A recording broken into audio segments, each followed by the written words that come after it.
next year, and then we'll start to have a better idea as the year progresses.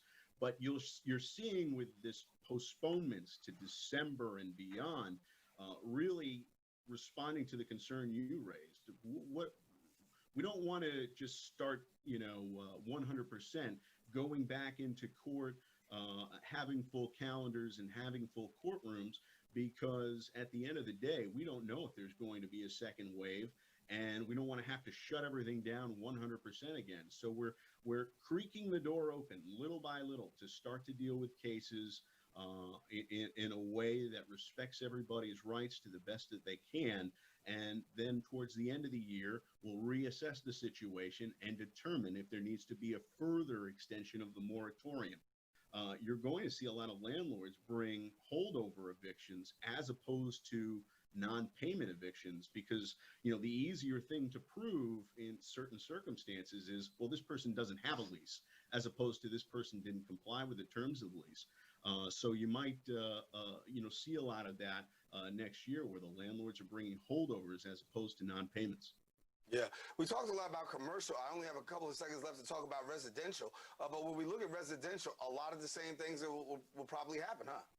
Oh, yeah, definitely. What I'm saying about commercial also applies to residential. We're barely getting started in the residential context. You're having some cases, particularly where there's some sort of emergency circumstance, the court, escalating those matters. But by and large, new cases are being adjourned into March, into April, and beyond. That's when I think the first cases, the cases that were brought in 2020, that are after the pandemic period, that's when I think we're going to start to first see those cases. And then if those renters are interposing an answer to the complaint, to the petition, then there'll be a date scheduled for a trial, or there might be some actual discovery if it's a non-payment. Because remember, there's the Tenant Safe Harbor Act. So if you're in default on your lease and you're not paying your lease because you've had a reduction in income, the New York State Legislature and Governor Cuomo have said that that is an affirmative defense to your eviction. It doesn't mean you don't have to pay your rent. You still owe the money technically, and you could, I guess, file a bankruptcy and deal with that issue, but they cannot evict you on that basis alone. But that is something that has to be raised in your answer to the petition. So if you qualify for a free attorney, that's something that you want to take advantage of. Also at the courts, if you go down to the courts, if you call the numbers, there's information on downloading a pro se answer, or you can hire an attorney or appear by yourself. The most important thing is to be familiar with these laws and how they apply to you, and take advantage of them. All righty. Robert M. Link, we're going to have to leave it there. Attorney Robert M. Link, and we want to thank you for being with us here on Open, giving us some much needed information for a time such as this. Thanks a lot, Robert. Darren, anytime. Thank you. All right. We got more Open. We want you to stay with us. More show coming up right after this.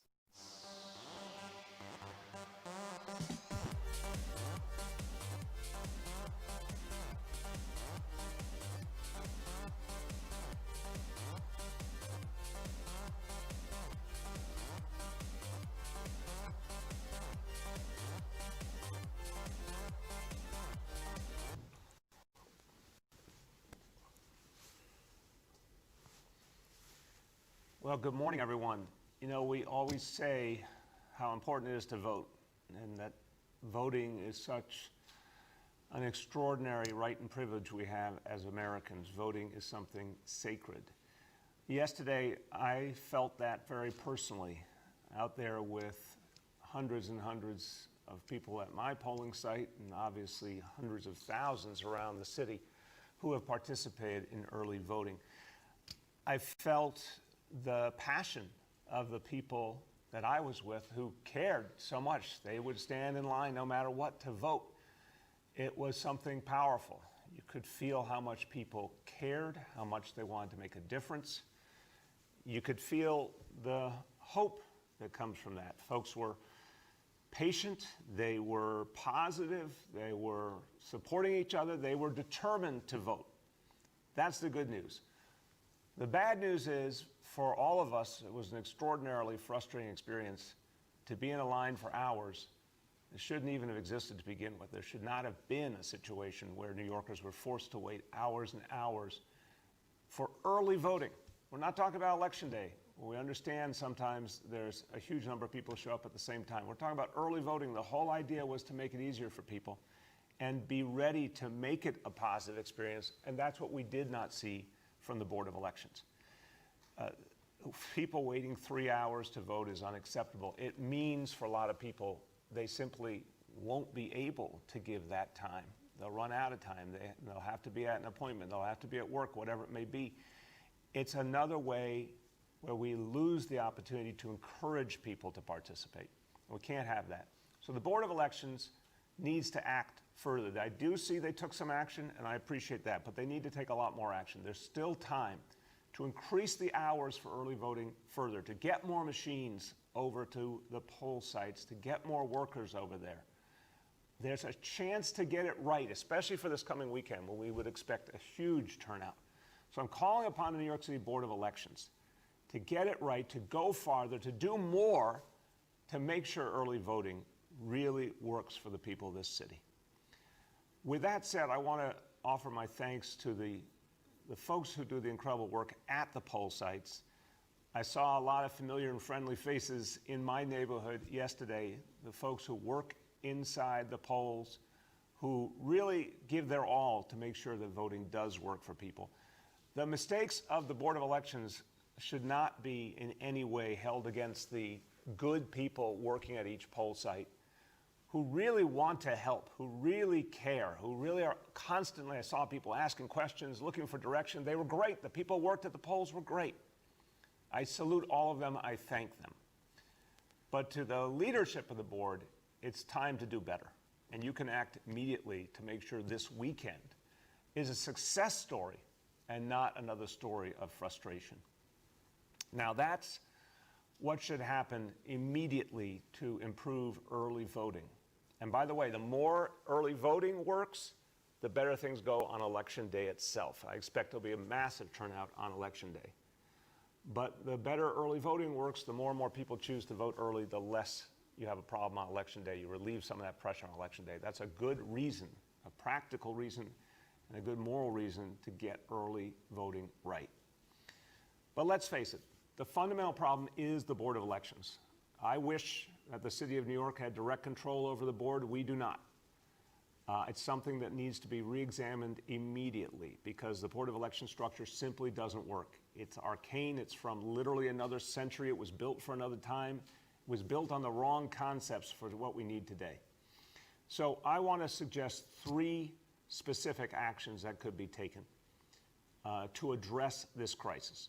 Because it's not just the lines we experienced yesterday or this week. It's every single election there's been a problem with the Board of Elections. It must be changed. First, the legislature should immediately pass Senate Bill 2726. That bill would allow for the professionalization of the Board of Elections in its current form. Now, I don't think the current form makes sense, but the least what we could say is an immediate action that could be taken would be to pass this legislation to professionalize the board as it's currently structured, to empower the executive director to run it as a more modern agency. This would be a step forward. I've been advocating for this bill for years. Lots of good government groups have been fighting in Albany. This would be a first step, and it could be taken immediately by the legislature. Second, we need change, profound change, ahead of next year's mayoral election. This is going to be a crucial election. We expect very high turnout. We can't experience what we've been experiencing here. I call upon the legislature and the governor to examine a different kind of model, staying within the concepts laid out in the state constitution. Consider a model that still allows for the representation by political parties as is required, but works with a different kind of board and a different kind of staff. And a model that we can look at here in the city is our campaign finance board. It is not perfect, and I'll be the first to say many elected officials can tell you things that didn't work so perfectly with the Campaign Finance Board. But what we can also say is it is a modern professional organization. It is not patronage-based. A board of leaders makes decisions, and then there's a professional staff that executes those decisions in a modern way that actually looks a lot more like a good functioning government agency than what we see at the Board of Elections. Something like that could be put in place for the next election within the constraints of the state constitution, and that could really help us to have better elections in New York City next year. And then finally, the third point, the larger solution, we need a New York State constitutional amendment. The New York State Constitution literally says that boards of election have to have representation and leadership from the political parties. I think that's a broken system. You look around the country at the places that are regarded as having really good, strong election systems. A lot of the states on the West Coast are examples. Colorado is a great example. They do not have a system based on party affiliation being the decisive factor in who leads and who staffs their boards. They have systems that are much more professional and much more transparent and lead to better elections. But we're going to have to change the state constitution. That is a difficult process, but it can be done. We need to change the state constitution so we can have a board of elections that actually functions. We just can't have people, finding that their name is taken off the voter poll rolls. They can't find out where they're going to vote. They wait in line for hours. We can't have this anymore. So we need that bigger change. Look, if we work quickly, we can make improvements ahead of the elections of 2021 and then bigger improvements after that so that really everyone can participate fairly. Okay, now let's go back to what we talk about every single day. The fight against the coronavirus and what it has meant for this city.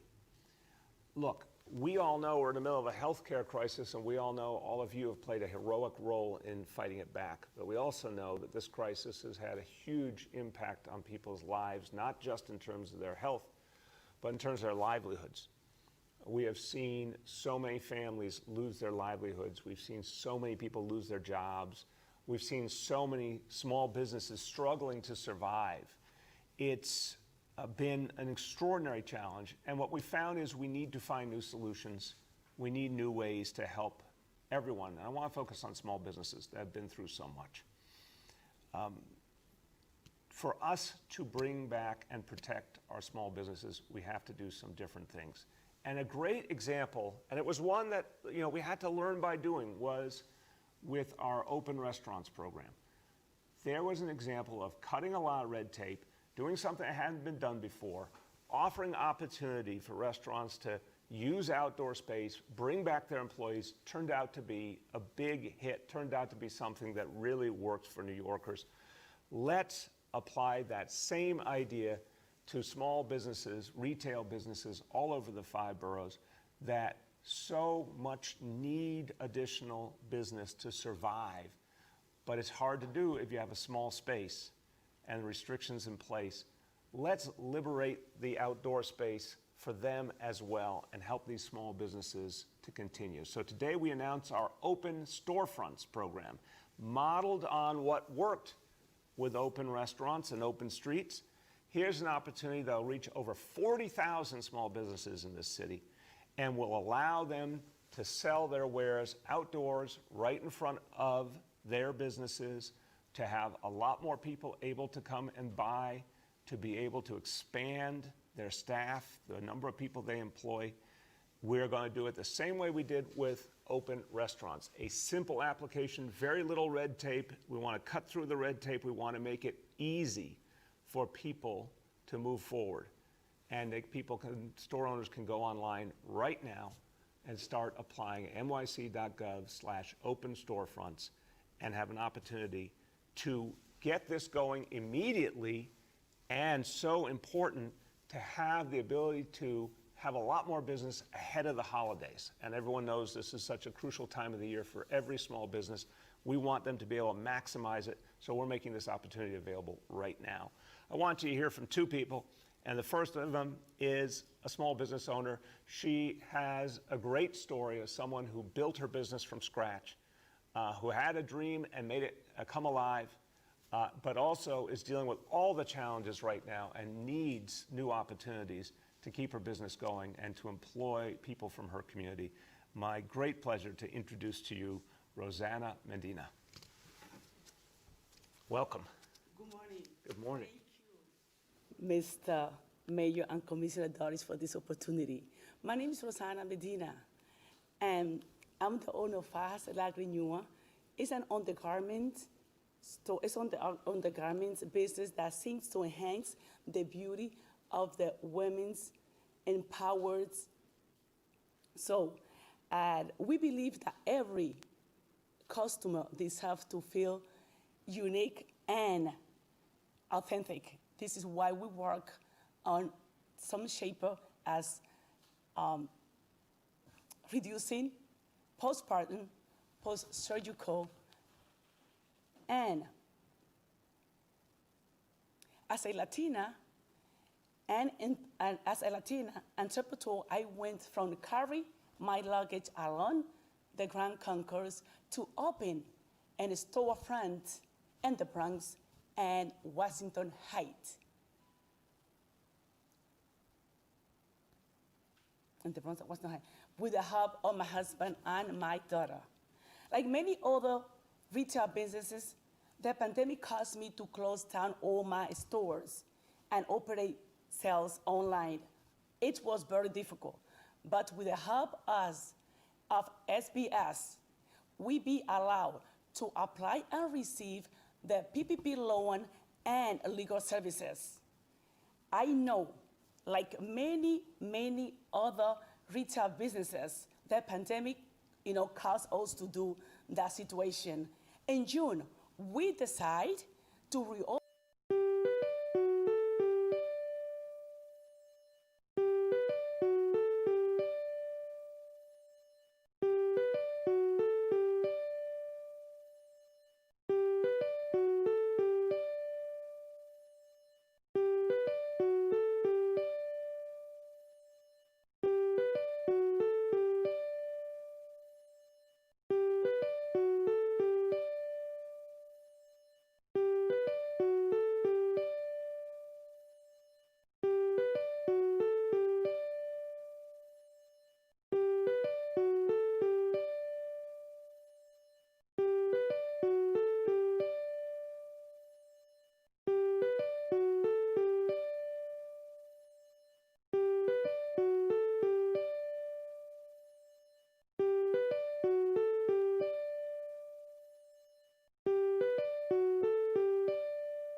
business. Thank you, sir.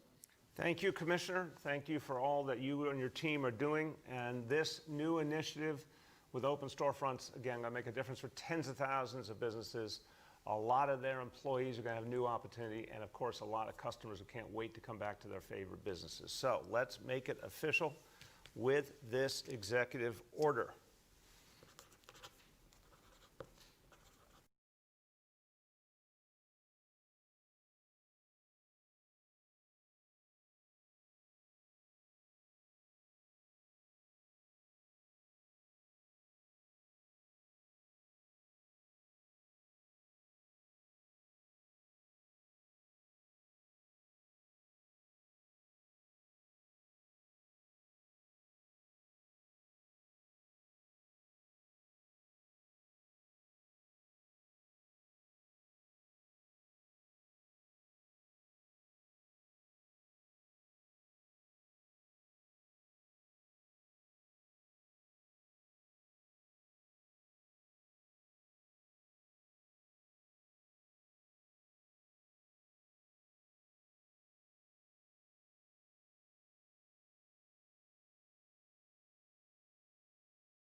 My name is Emily. I'm from Park Slope, Brooklyn.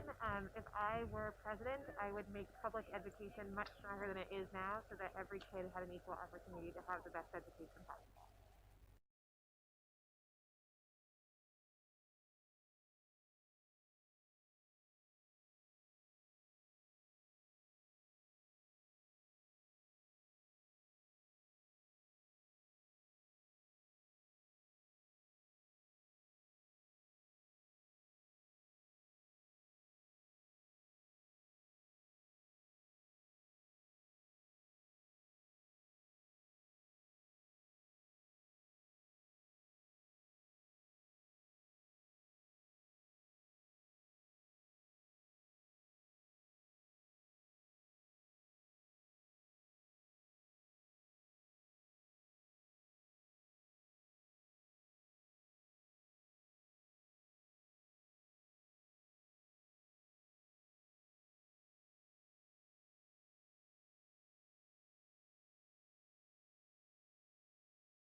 And no sound.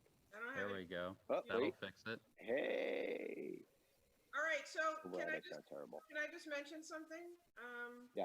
In the YouTube feed, this brick background is kind of frightening. Can we just get the?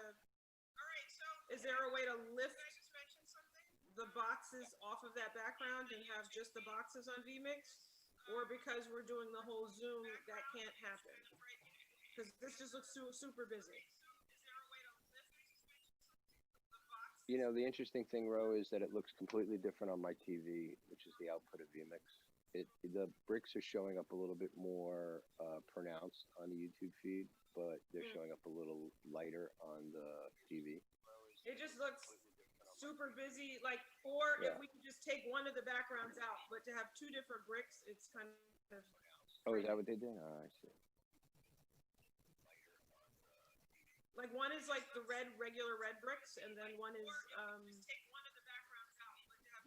okay, yeah, I guess I'm getting volume in the thing. Okay. Yeah, YouTube is kicking. Yeah, like it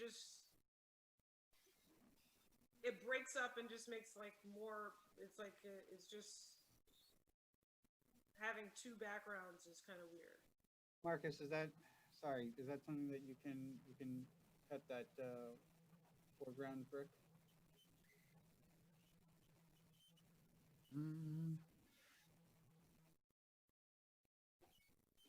Hey, if you guys want to send me that image, I can try and put like a neutral density layer over it. I don't cut know it where down. that came from. Where did that come from? That's all coming through vMix 2. Where'd the source image come from? So that's I don't know, but that's all being applied in vMix 2. Got it.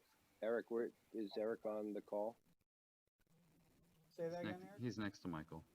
Yeah, I know, but I don't know if he's on the call. If Michael hasn't He's realized. listening, but he's mumbling whenever I talk to him. What was that? That's Eric? fine. He's working on it. Okay. Thank you, Alex. Appreciate that. That was very helpful. Thank you, guys.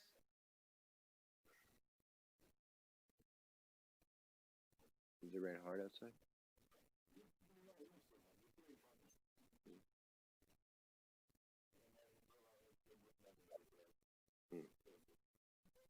Stephen, what material are you using for this Halloween outfit? Cardboard? There we go. Oh, Sorry, what material am I using for the Halloween costume? Yes. Is that what that question was? Well, the base is cardboard. So much better, much better. Thank you. I ordered a pattern off Etsy and applied it to the cardboard with some Super 77 and spray adhesive. Cut it all out, and then used a hot glue gun to assemble the pieces.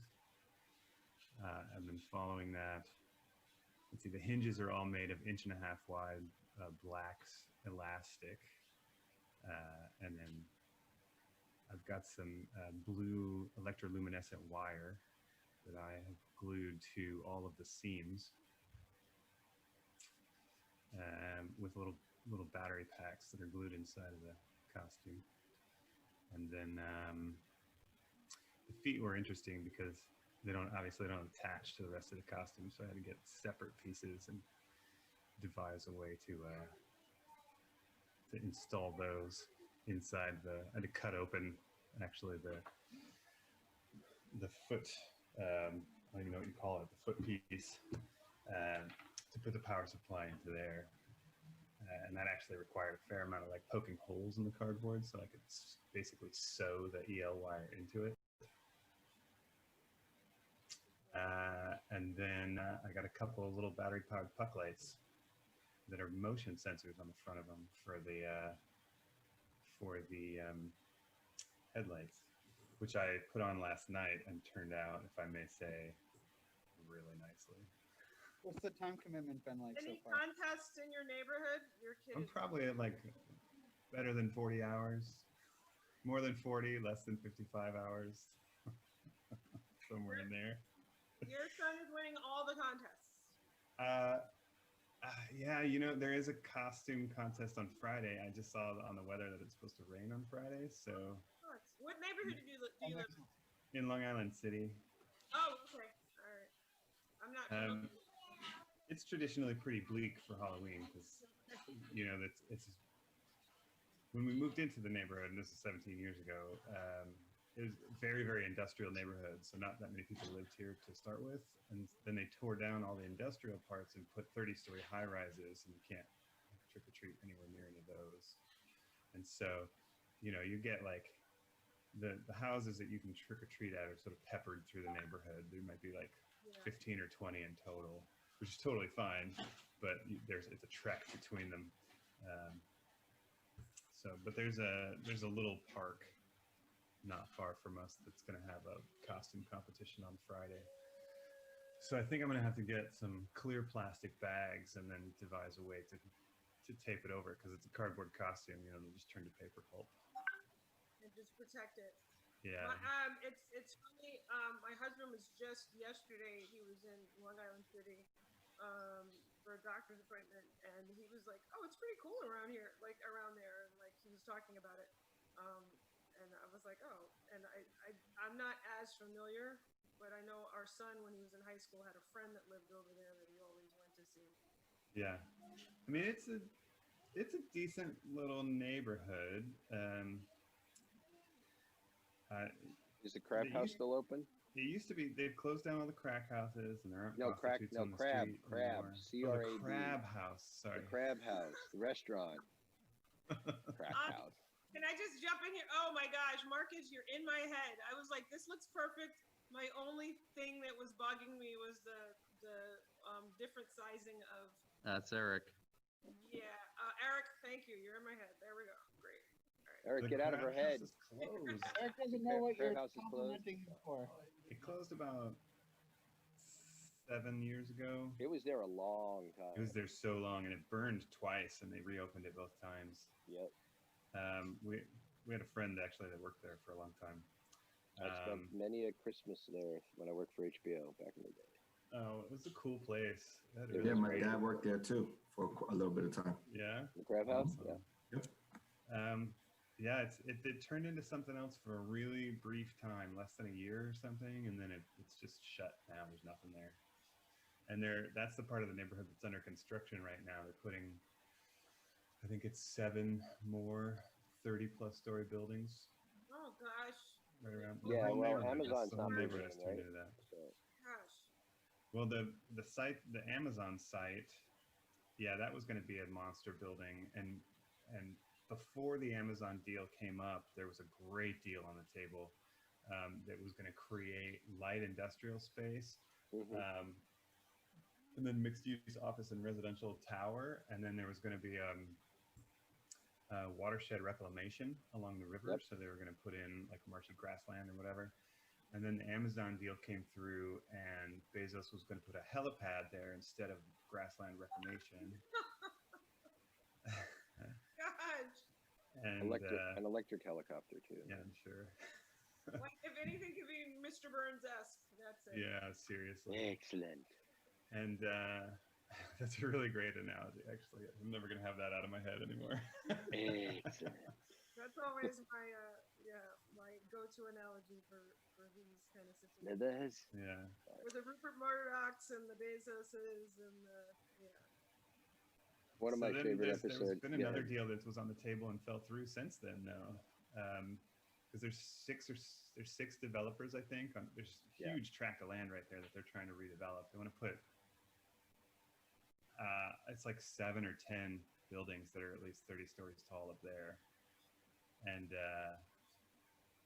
one of the parcels belongs to the DOE. 2 of them belong to the city, and the rest of the parcels over there are private land. And they were going to take them all and put up all these tall buildings and very little green space and public use space. Right. And there's been a big blowback because there's already almost no public use space in this neighborhood.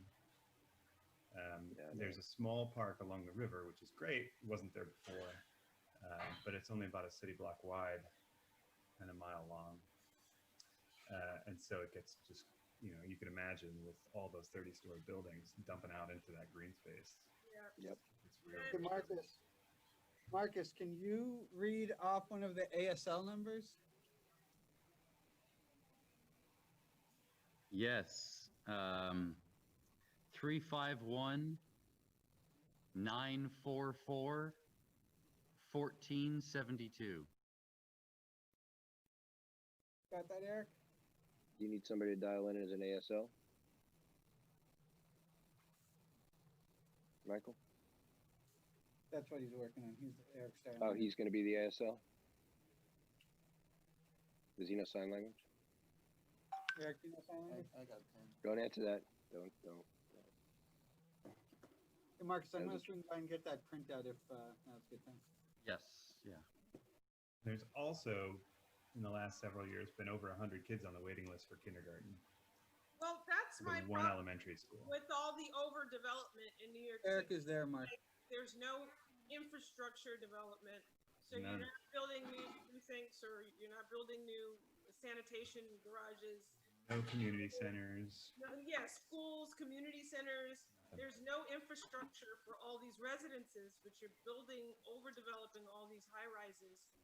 That are luxury high rises. They're affordable apartments start at like $2,700, $2,800 bucks. And you have people who are coming in who will want amenities, and then you have the overcrowding in stores. So even in downtown Brooklyn, Like there's not enough, like every time you go into like one of the Targets or any of those stores that are in the area, the lines are ridiculous pre-COVID because there's not enough retail for the amount of people who have.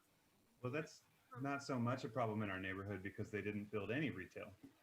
Precisely, but when they do, So there's nothing. Because I've watched the evolution of like the Fort Greene area kind of changing, and then when they do build the retail, it's like you've built at a faster pace the residential at a faster pace than the retail. So, and I've kind of gone through the whole school process as well, and it's like the fight for schools is so competitive, and the retail it's crazy. So yeah, you could go to school. He's in pre-K now, so so you really he's supposed to start kindergarten. Yeah, we're in Marcus? the first part of it. Marcus, can you make a new VMix call? We started talking about moving the other I don't day. want to steal their number and make it impossible for them to call in. So let's try with a different one. I mean, I made it through the whole system, but it's not an easy one to get through. Yeah. We'll see what's gonna. Thankfully, it's over. But you can get the best out of it. You just have to really be on top of it. Yeah. Well, it's a good thing that I don't have anything else going on. Say that after a second.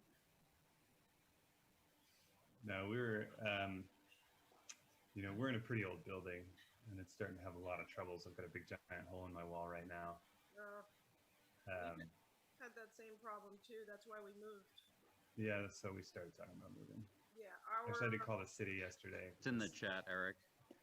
We've got this water issue, and the other day, like we heard they just stuffed a garbage bag in the wall while they're like trying to fix the plumbing issue, and we heard mice chewing on the garbage bag. Oh, gross. Yeah, and we've had mice in the building in our apartment recently, and so I just Condo called the or city. co-op? It's a rental. Oh, it's a rental. Treat them as pets. It's fine until they start biting your kids. Yeah, and they have dander that can create asthma problems. It's really a public health issue. I know. So, but the super's fine. He's doing what he can. It's an 80-unit building that's been neglected for 50 years, 40 years, and so he's doing the best he can. But the management company's just crap. They told me that they're waiting to do the plumbing. The super has to wait to do the plumbing work because the management company hasn't approved the work yet. So that's what got me to call the city. I was like, no, we're not playing around here. What's the management company? Metropolitan. Okay, yeah, we interviewed. I used to live in a condo building, and we interviewed a lot of management companies, and they're all terrible.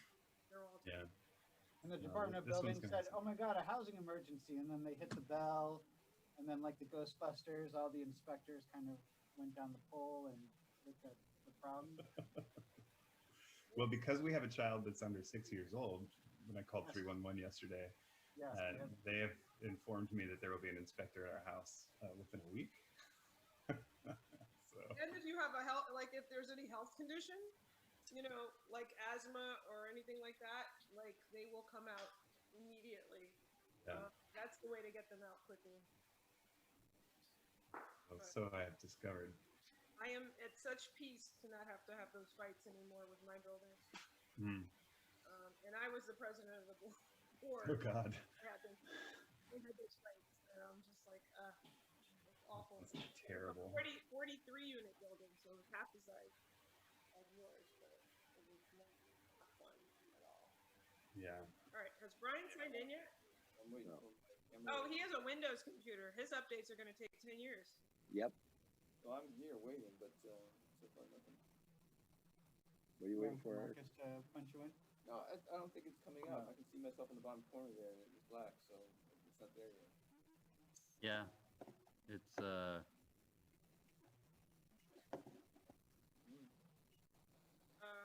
says sending our laptop. Yeah, it says sending our reply to initiate the call. For this, what's this? Oh, for the sign language? Yeah. Yeah.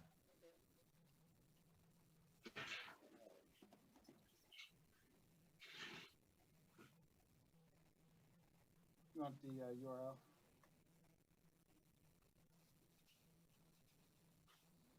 Are you trying to log in from your phone, Eric? He's moving to a little laptop now. Yeah. The mobile is a little clunky, I've noticed. For vMix? Yeah. Did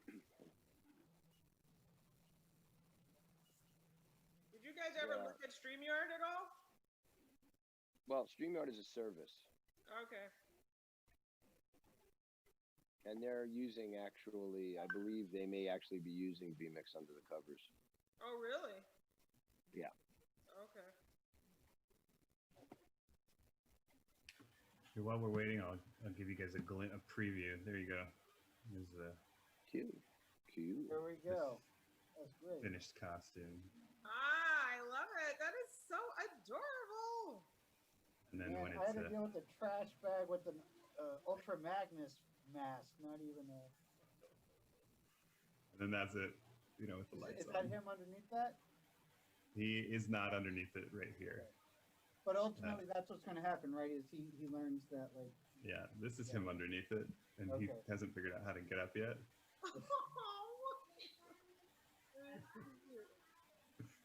Volume down. You don't need my narration. It's so cute. How old Oh, you now? can see the hole in our wall behind it. Oh my gosh, that's huge. It's huge. It just opened up one day. No, they opened it up so there's one of the water mains burst in the wall and was flooding downstairs, and so And they never covered that up? That's like criminal. it's been that way for a week. That's criminal. They're supposed to cover it up.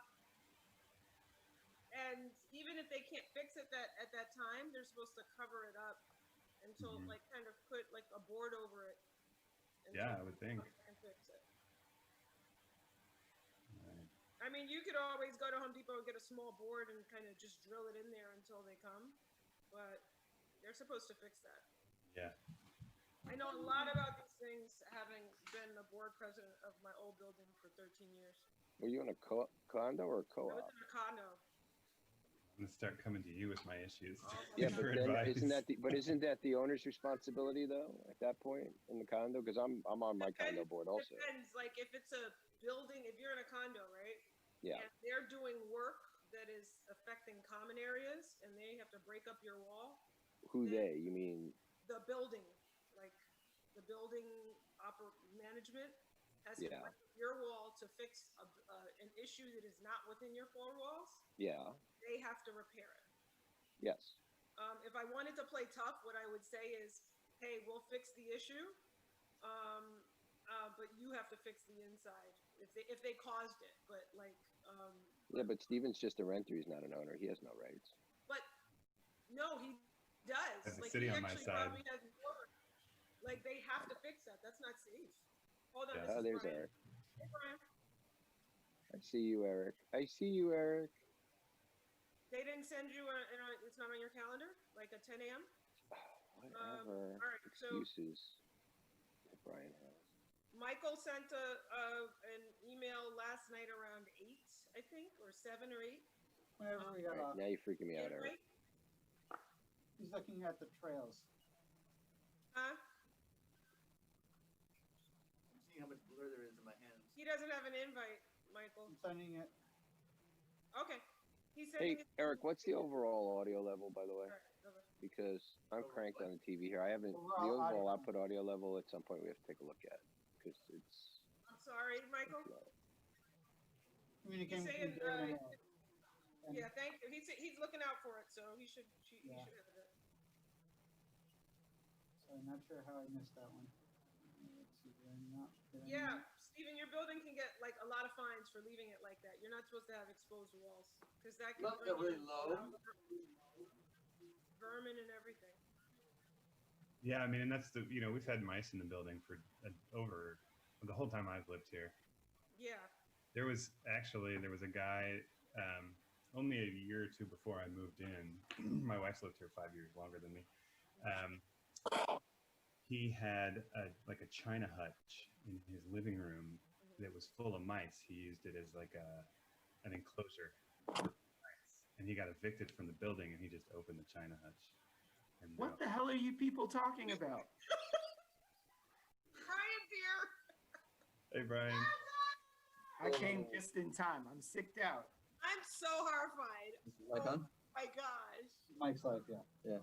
So Dave, it's about -40, -35. So yeah, the levels are pretty low. White mice? We're have to bring it up. No. Like What? pet mice? Yeah, I don't know where he got them. That's so horrifying. Yeah, it's pretty He bad. was he was the mouse collector. We used to hear them climbing around in the walls because it's a 100-year-old building, right? It's lath and plaster, so they just climb up and down the walls. And then, yeah, it was gross. Wow. Yeah. That's my favorite story. That's right. Brian's package about rat. I mean, I'm just grateful it's not rats, honestly. Like, Yeah, I that would be a whole. I don't feel so bad. I don't feel so bad about waking up to deer and the occasional skunk then outside. Yeah, I have raccoon and possum, but my old building had a rat problem because it was right by the subway. Uh-huh. And getting rid of that was a nightmare. Yeah, I'm sure. The rats are way more There's aggressive than Brian. Hey, mice are. Brian. Brian! Oh, your lighting is better? Well, it's just the morning. I'm upstairs again, but this is the Logitech camera that I'm using right now on Zoom. Okay. I guess we could lose one person. I could go off camera to make sure it's like authentically the 7 people. I'll be happy to drop off. Okay, I could jump off. It's fine. Too late. All right, I'll come back. I just want to make sure we're simulating the actual number of people that will be on screen. All right, Eric, I think you can take a break now. I think you need to swap out. Ryan, I thought you had a 10:30. Oh, it's over? I got out of it early. Oh, cool. Great. Thanks. When are you free until? Like, how long do we have you? I have an 11:15. Okay. Which is now, apparently? Now? Yeah. So you got to go, but at least. And I'm really making a good impression over here. They know, right? That this is. So I'm just gonna jump on this meeting and then I'll put you guys on mute. Perfect. Perfect. We just need you set up. And you signed into the vMix as well that they had you signed into yesterday? You're on mute, so I can't hear you. No, I don't think we haven't gotten to that point yet. Okay, can we have him sign into that vMix before he goes into his meeting? Well, I'm just gonna be right here. So when Marcus or Michael get a chance to drop it in, I got the chat open. So when I see it, I'll just jump in. Perfect. Okay, cool. As long as you're accessible. And let me know, 'cause I guess the vMix will be through the internal computer since I'm already occupying Zoom. I think what's going to happen is Marcus is going to send you something in the chat. Right. Oh, you have it? It's the same as yesterday. It's the same as yesterday? Well, Marcus just baby, dropped that a chat link. is gone. I don't Yeah, know. it's all gone.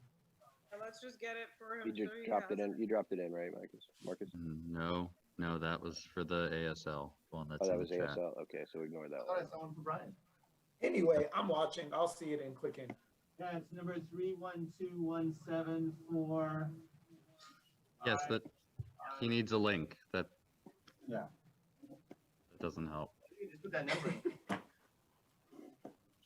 Yes, I'll just start dialing up right now. What's the number, Eric? I've got I it. hate that everything is a goddamn video meeting now. Why can't people just use the phone? It's What's a phone? Yeah. Like, why do you need to see me in my house? How else are we going to get to that place that Star Trek was, I where all our hate it. technology comes from? Hate it. Beam me up, Scotty. One nerd had a vision, and here we are. Exactly. It's so true. It's so funny because To like technology. my Like, it really is one man's imaginings, one person. Set a standard. any social things that have to do with like Zoom, I'm like, sorry, I can't make it. It's like every meeting that should have been an email, every video conference that could have been a call. There has started the theater world is migrating obviously into the virtual world, and I've seen some pretty fascinating applications of this technology so far. But Yeah. you know, the worst part is when they just make it like, oh, everything is Zoom. Like, oh, I'm Zooming with my friend. And it's like, I'm so over that trope already. Can't And do we've only that. been stuck at home for 6 Just- months. That's like, From an audience's perspective, I just, you know, if I'm on this all day, it's just weird for me to think that. Yeah, go I ahead just, and- I can't. People have asked me like to do, I'm like, muting it. people have asked me about like social things on Zoom, or like specifically my synagogue is like, well, why haven't we seen you? And I'm like, because I'm not going to do Zoom. I was like, I'm in Zoom all week. I can't do it anymore. But speaking of the theater thing that Stephen was saying, Derek this weekend did this whole arts festival for CSSNY, and there was a theater presentation about criminal justice and kind of interaction between the community and the police. And it worked really well in Zoom. It was kind of, it almost felt like a collage of monologues back and forth, but I guess, you know, I guess that's the new theater. Yeah, I mean, it's become a bit of a video designer's playground. Yeah, it was interesting. I found it meaningful. Like, I still got the point of it, even though it was, you know, on screen and in individual boxes, and they weren't there. They were still bouncing off of each other's characters and interacting.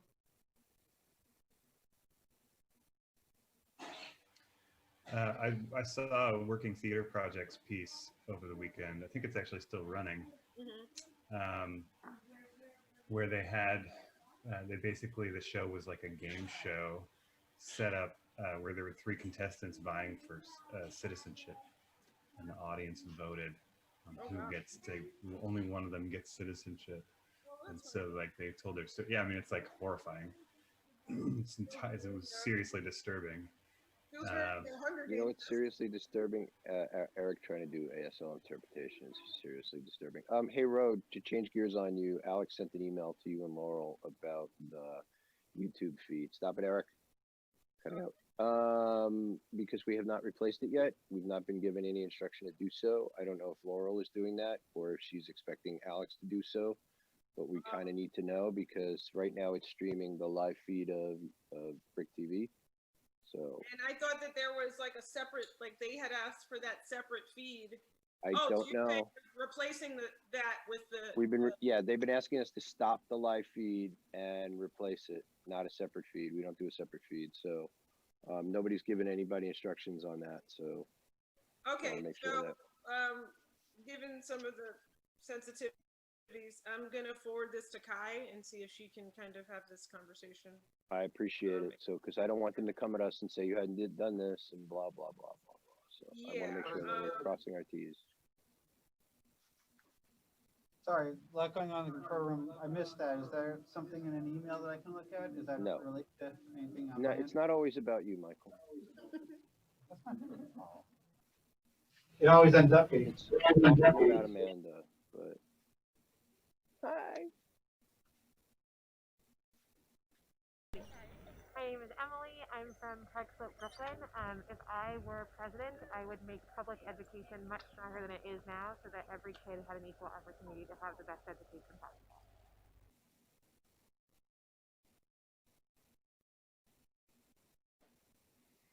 So I'm forwarding it to Kai, and then I'm going to Thank you. I'm going to text her and just kind of let her know, need her help getting an answer. My name is Emily. I'm from Park Slope, Brooklyn. If I were president, I would make public education much stronger than it is now so that every kid had an equal opportunity to have the best education possible.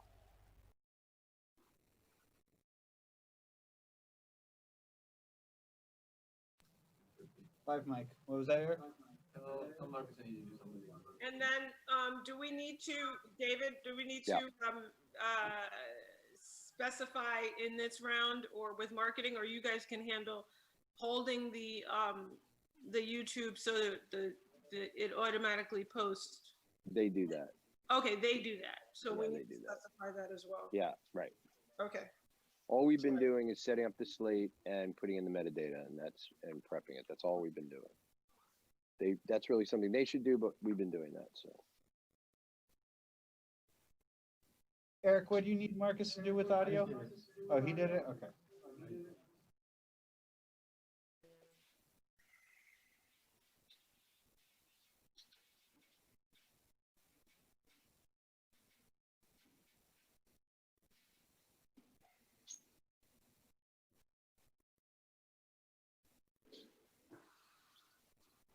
My name is Derek, and I'm from this neighborhood, Clinton Hill.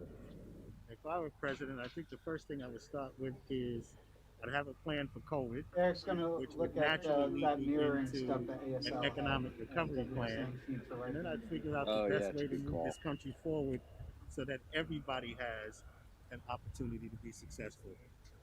Certainly would not be pardoning who's in office now.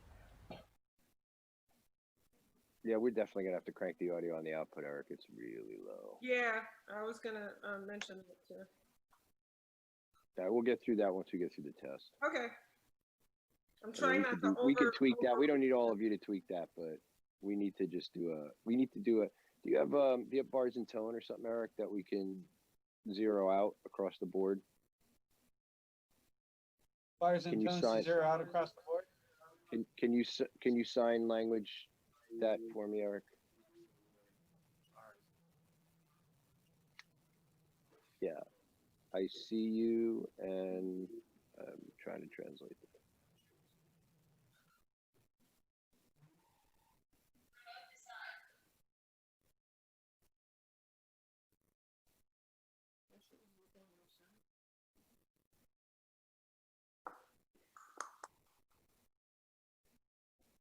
I know it's kind of crazy. Well, maybe we could route, do you want to route color bars from the house through vMix 2 and do an end-to-end test that way later?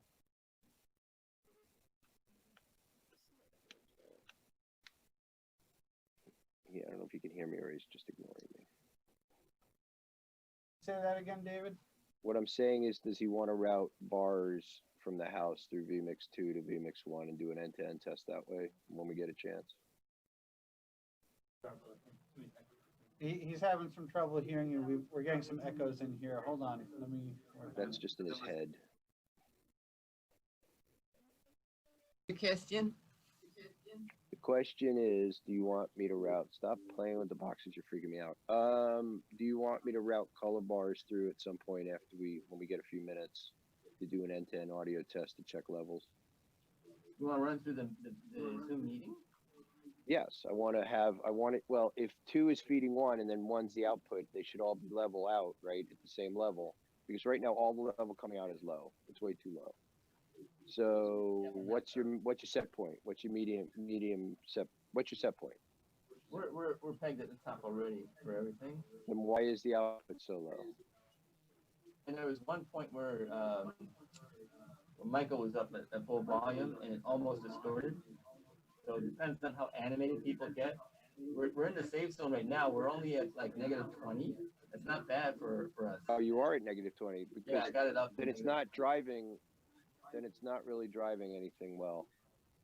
It's not. What do you mean? Well, what's my level right now? Stop yelling. I'm not yelling, actually. I'm just talking loudly into the microphone. I'm not yelling. Use your inside voice. Use your inside voice. What was the level at there? Be conversational, will you? Hey, Marcus, can you roll down? Can you play out Run of the Rollins, please? My name is Derek, and I'm from this neighborhood, Clinton Hill. If I were president, I think the first thing I would start with is I'd have a plan for COVID. I'm pegged on my which would naturally lead me into an economic recovery plan, and then I'd figure out the best way to move this country forward so that everybody has an opportunity to be successful. Certainly would not be pardoning who's in office now. Take care. Thank you. So yeah, I was pegged on the volume control. I was at 100. So I don't know what level you're seeing. No master gain on the output of the vMix that we could use. Right, but what was he driving on the input? I'm not looking at a meter, so what was he driving? I wasn't either. I guess I have to do that in master, huh? Yeah. All right. So well, let's get through this rehearsal, and then the last thing we could do before we break is do that.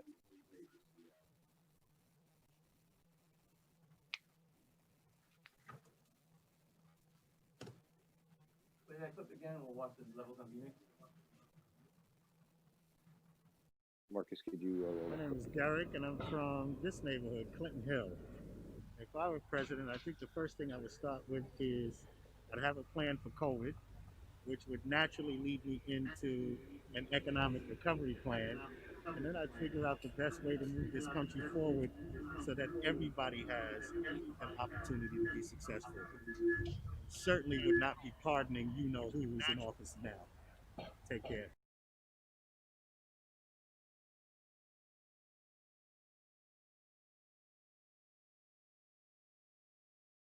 Now, I don't know what the levels are on that clip, but. Okay, go ahead. So Dave, the thing is, the levels are nice and level and even and consistent. So I think if we try to fix problems here and there, we're going to be very inconsistent. I'm actually pretty happy with the levels being low. Okay, but it's not going to play on air. So I want to do a test of the mains out. What's the main out driving? Is it peaking at -20? That was a peak about -20, -20. FY. All right.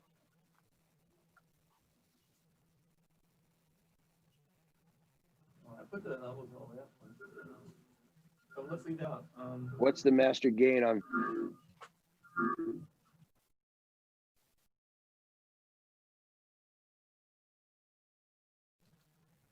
Okay. My name is Now, Derek, and I'm from keep this talking. neighborhood. If I were president, I think the first Now, a thing little I'd bit of start noise. with is I'd have a plan for COVID, All right, that's at -10. which would naturally lead me into an economic recovery plan.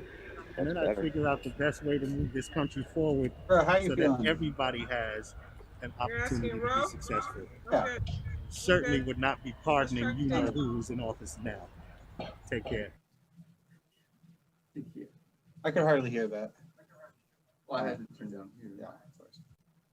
When you freak out, you mess everything up.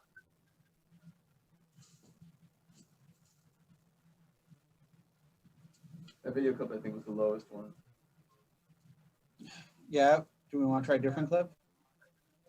Yeah, I'm wondering if the audio levels on these clips are all over the place, but I can tell you the overall volume. Hi, is I'm louder. Dr. Archer, a child and adolescent psychiatrist. I work in Brownsville, Brooklyn. And if I were president, everybody would get free mental health care. Everyone. Much better. From the youngest to the oldest. Hi, my name is Dr. Arabella Croy Pembroke. I'm the principal of Riverdale Avenue Middle School. And if I were president, my priority for the first 100 days in office would be to offer free mental health services to every single citizen and undocumented person Hey guys, I got to in drop off the because I United got States. Verizon here, but I'll be back. That school isn't in Riverdale in the Bronx. It's actually in Brownsville. But that is much, much better, Eric. I'm State Senator Brian Kavanaugh, and if I were president, I would ensure that every American has a right to decent, affordable housing by strengthening our fair housing laws and by providing adequate funding for public housing and for affordable housing throughout the country. And dogs.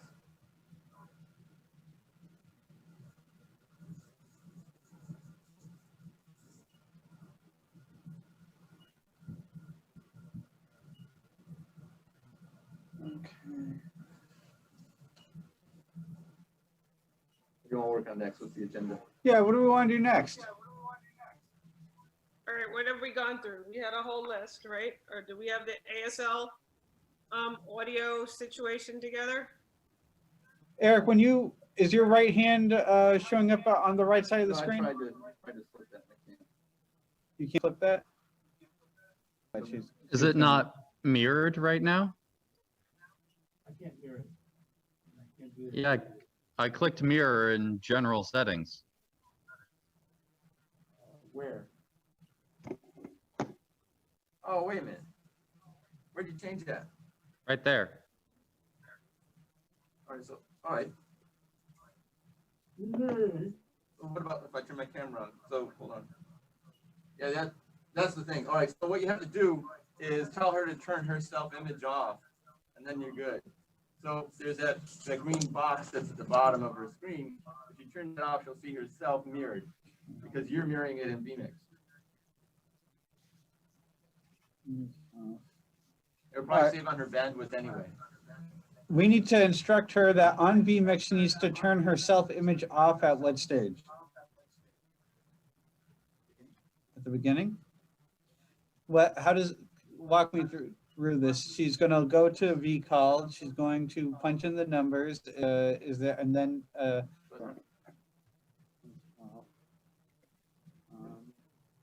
settings once in vCall.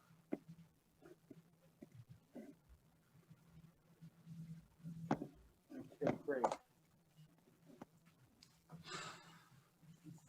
They're both set. Do we want to set something that we can give them right now that I can email them that will give them like whatever link they need to come in? I think it's too soon. Let's wait till we have everything so we don't keep giving them information. Keep everything built up. Okay, so what else do we need to do to build for vCall? We like the image on this side. What are the transitions looking like? We're having both of them up on screen. Yes. Hold on one second.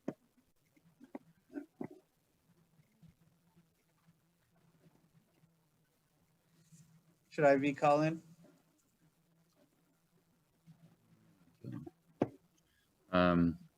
So let me find hers. So if Eric is Eddie, that's Debbie. So they'll be able to come on, sync up, and then Eric were to finish, Eric would go away, Debbie would stay up. So at the 20-minute mark, we're going to bring Eddie back in, and then he's going to kind of work with Debbie for a minute, and then do we know when we pass officially from Eddie to Debbie? I say since they're working, I say kind of when we see only one of them signing, that's when we take one out. Yeah. Because they'll sync up, and usually like someone will finish the thought, and then they come in and they finish off or they pick up the next thought. Yeah. Let's see. So that seems pretty solid. We'll send them something later, maybe right after lunch. I'll give them an update. I'll send them an update. I mean, they said that they were open to, what time they said they're open to coming back in like at like 4:30 or something like that. Yeah. I think as long as we have a plan for them, I think that, and this sounds like a viable plan, I think we'll be in good shape. And I think that's a good thing. Like, we'll have both of you on, we'll count 20 minutes. We'll bring both of you on screen. Just pay attention. When we see only one of you signing, we're going to pull one of you out. If you need to reach us in the Zoom chat. Like if something's going wrong and one of you needs to reach us and be put back in, reach us in the Zoom chat and we'll be responsive that way. Okay. Yeah. And I'll write that email to them as soon as I have a second. Okay. So Borg Mind, do we want to talk about the polling, or do we, or is it better right now to talk about the opening? The opening is pretty like rudimentary, so I'd rather talk about the polling and us getting a game plan together for that. And correct me if I'm wrong. Were there audio concerns with everything? I know we just spent a lot of time playing with audio. With audio concerns with the ASL or with with the open. Okay. Oh, no, I think I got my wires crossed. Okay, so Oh, let's, there was, but you guys worked through that. It was the ASL interpreters hearing the Zoom feed. yes. You already worked through that and resolved it, correct? Yeah, they should be able to hear. I mean, yeah. So I'd rather skip the open because that's really just a roll in and timing kind of thing. And it's pretty basic. And jump into the polling and the whole thing with Brian, but Brian looks like he is busy right now. But kind of the choreography of going full screen on Brian while the polling is happening in the Zoom poll, so that it's a cover up of the actual on-screen polling, and then coming back to Brian announcing the winner, or staying on Brian full screen and then putting the CG up and then coming back to the panel. So I'm in a funny position right now because when I am the host, when I go to polls, it says you are logged in from another device. Your polling session is inactive. I am logged in. Is there anything we can do about that? Steven, you know, oh, who did that? I did. I just clicked polls and I clicked launch. Great. Okay. Okay, cool. It's a little disturbing because just because I know I'm the host. But it's good to see. Like when that comes up, you have to get that off the screen right away. Yeah, so can you pull that back up so I can just get it? Yeah.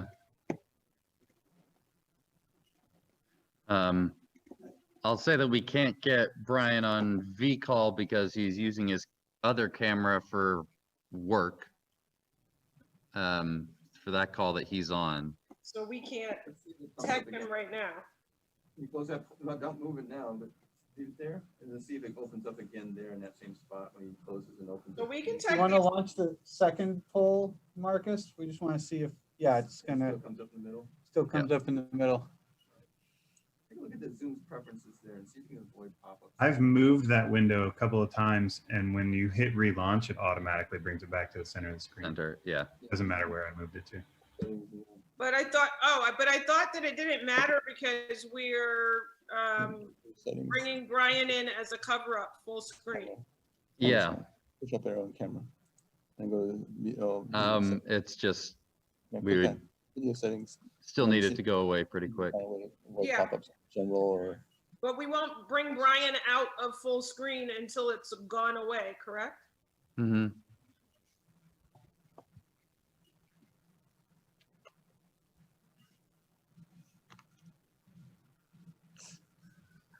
So I'm looking at these pop-ups trying to see if there's anything in settings.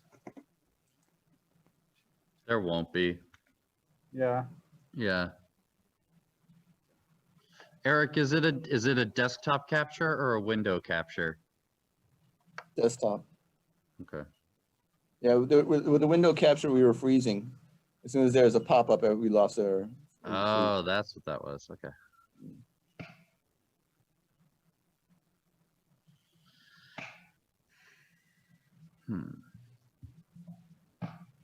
Push notifications.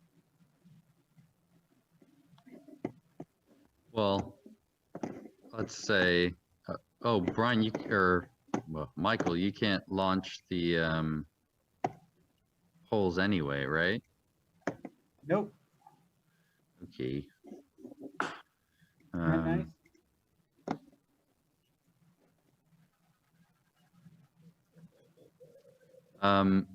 Steven, would you mind rejoining on your account? I can sure give it a try. My computer seems to pick which account it wants to log in with. If you, it's based off of the last account you logged into on the website. Okay. Brian, if you're, oh, he's still talking. He's not. Yeah. So again, I'll give it a try. I'll give it a try.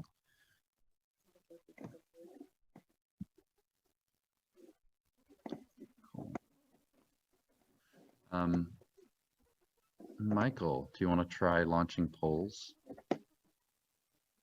one more time? You are logged in from another device.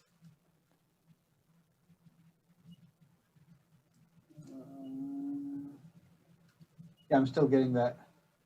That is. And this is BRIC-PA.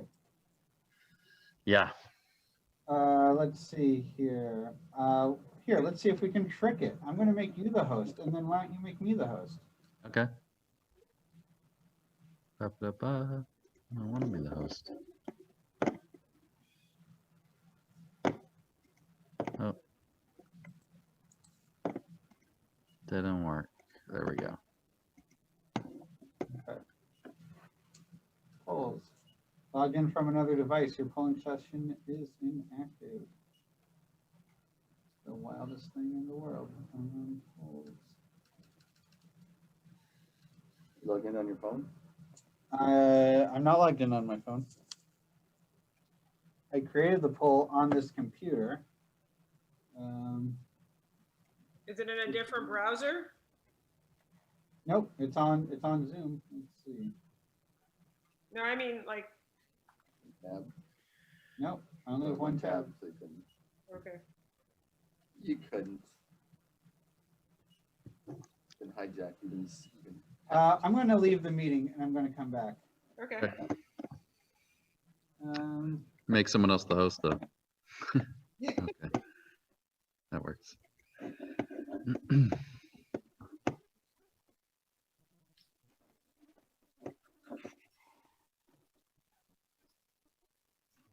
So, bro, do you still have the YouTube feed up? Yeah. Awesome. So I'm just going to, let's say we're, it's got that delay on it, but talking through, we're about to launch the polls. I would hear that and I would take Brian, which is going to change shortly. And then it would be,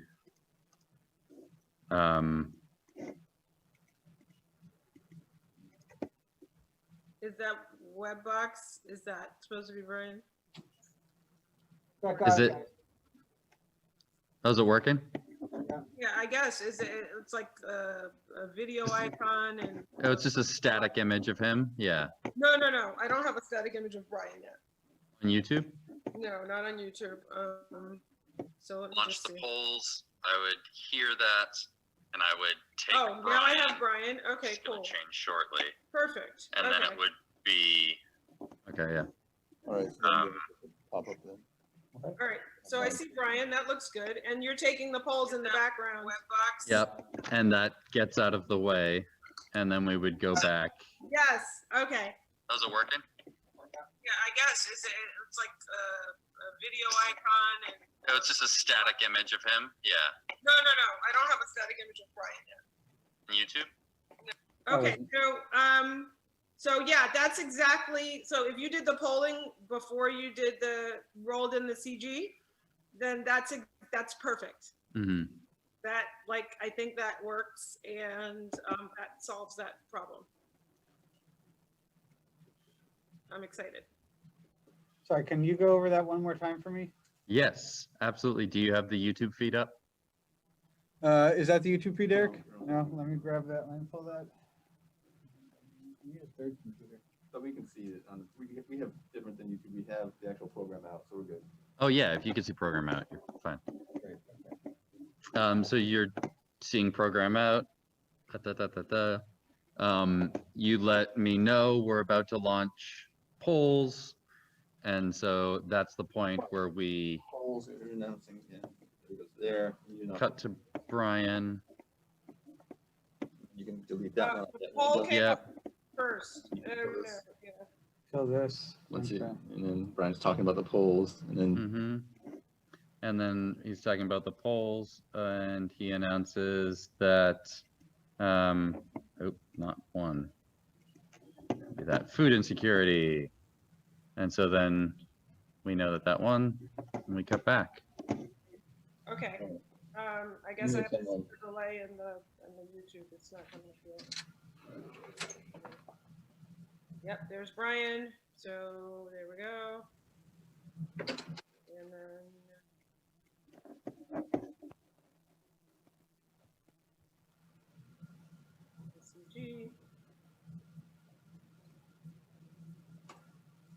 screen on Brian still. And then there we go. Oh, okay, that one was a little wacky. All right, super. So we need to let in the 6:30 tech, when the panelists come on, we need to let them know, because they're in the Zoom meeting, the poll will pop up and they will see it. We've already let them know that it's only visible to them, but just kind of reassure. We'll be sure. Yeah. Yeah. That just because they see it across their screen doesn't mean that everybody out in the world sees it. We have created a fail-safe for that. We've already let them know, though, in written communication, but we should kind of show that to them in the 6:30 tech when they sign in, so that it doesn't surprise them. Because everybody reads their email, right? How long are we going to give participants to fill out the poll? It should be pretty immediate. I'm thinking 3 seconds. Yeah, 3 seconds to be like, what makes the most sense to you? Education. All right. Yeah. Yeah, like pay attention. Like Because we're going to be sitting on that image of Brian, and he's just going to have to vamp until. I mean, Brian's good at stretching, but as soon as we have it, like it needs to be happen. And if a participant doesn't vote in time, we can on air, just be like, what's the deal? What, we gave you the information. What happens if there's a tie? Oh, shit.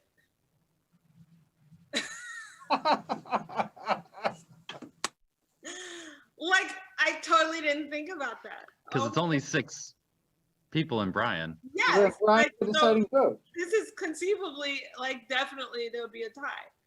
Then Brian's the deciding vote. Brian is the tiebreaker then. Oh my But then God. what happens on the 4th round, because it's conceivable, and then Brian's the deciding vote because it's conceivable that 6 panelists can vote twice for 2 things. Yes. So let's make sure that, like, we didn't think about this beforehand. I'm kind of embarrassed that, like, an even number of panelists did not come up that. So I guess the only way to do it is Brian is the deciding vote, like if it's a tie. So he has to vote in all of these. Yes. Yeah. He has to vote, and he's voting, and we'll just have to let people know that he's voting. He'll have to let people know that he's voting for who he thinks made the best argument as well. So yeah, he doesn't hear that. I don't know if he hears that, but I will let him know that he's the tiebreaker. I'm assuming we don't have his attention right now. All right, cool. So yeah, Brian's the tiebreaker. I like the way that looks. I think that resolves a host of issues. You guys are amazing. Thank you. Brian, can you hear us, or are you still working, or he seems calmed down? Not talking as much. Nope. I'll text him. Back. Hey. Did you hear any of that, Brian? No, you were shut down. In all of our brilliant planning, we've never planned for the instance of a tie. So Marcus just asked, what if there's a tie? So you are the tiebreaker if there's a tie. And so I'll take you it. have to build that into your I'm drunk with power already. What have we done? We're the guys who tell you. So yeah, because there's 6 of them, huh? Yeah. Yep. So it could basically, you have to vote. You're the vice president. I'm Mike Pence. You're Pence. Mike Pence, y'all. So listen, now if the Zoom meeting should freeze on us, the video will freeze, but the audio will still be coming in because it comes in on a different plane. So we'll do the same thing we do for the polling. We'll go to Brian full screen because we have that separately, and just keep your conversation going, Brian. You won't even know it's happening, but what we'll do on our end is we'll restart the video process on vMix 2 to make sure that doesn't stay frozen. We'll have to do that from time to time. So far so good, knock on wood, but that's what our plan would be. So now we have the solution for, and just make sure you say that in editorially, you're going to be voting on. I'm gonna save it in the event that it happens. In the event that it happens, but in the event that it happens, you say, I'm going to be the one that Yes, but it's gonna decides be who I think made the best argument. Yeah, So, because if it never comes up, I'm never gonna say anything. But if it does, Exactly. I'm gonna reveal that I'm the voice of the people. exactly. Okay, cool. So I think we have a viable solution for polling. You guys are amazing. So we did ASL positioning and audio. So now I think we should just run through the open and Brian reading his monologue. Yeah. I Brian, see Marcus put in a Chicago number to call into, but is there a vMix link now? let me get back here.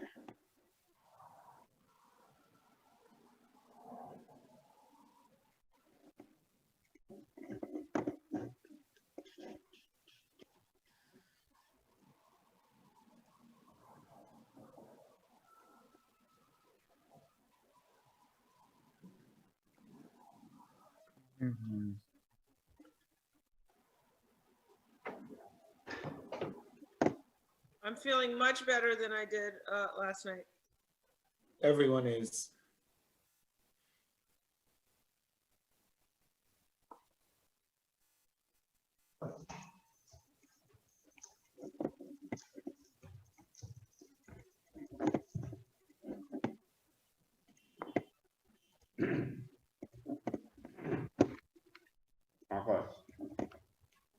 You guys got double-A badly?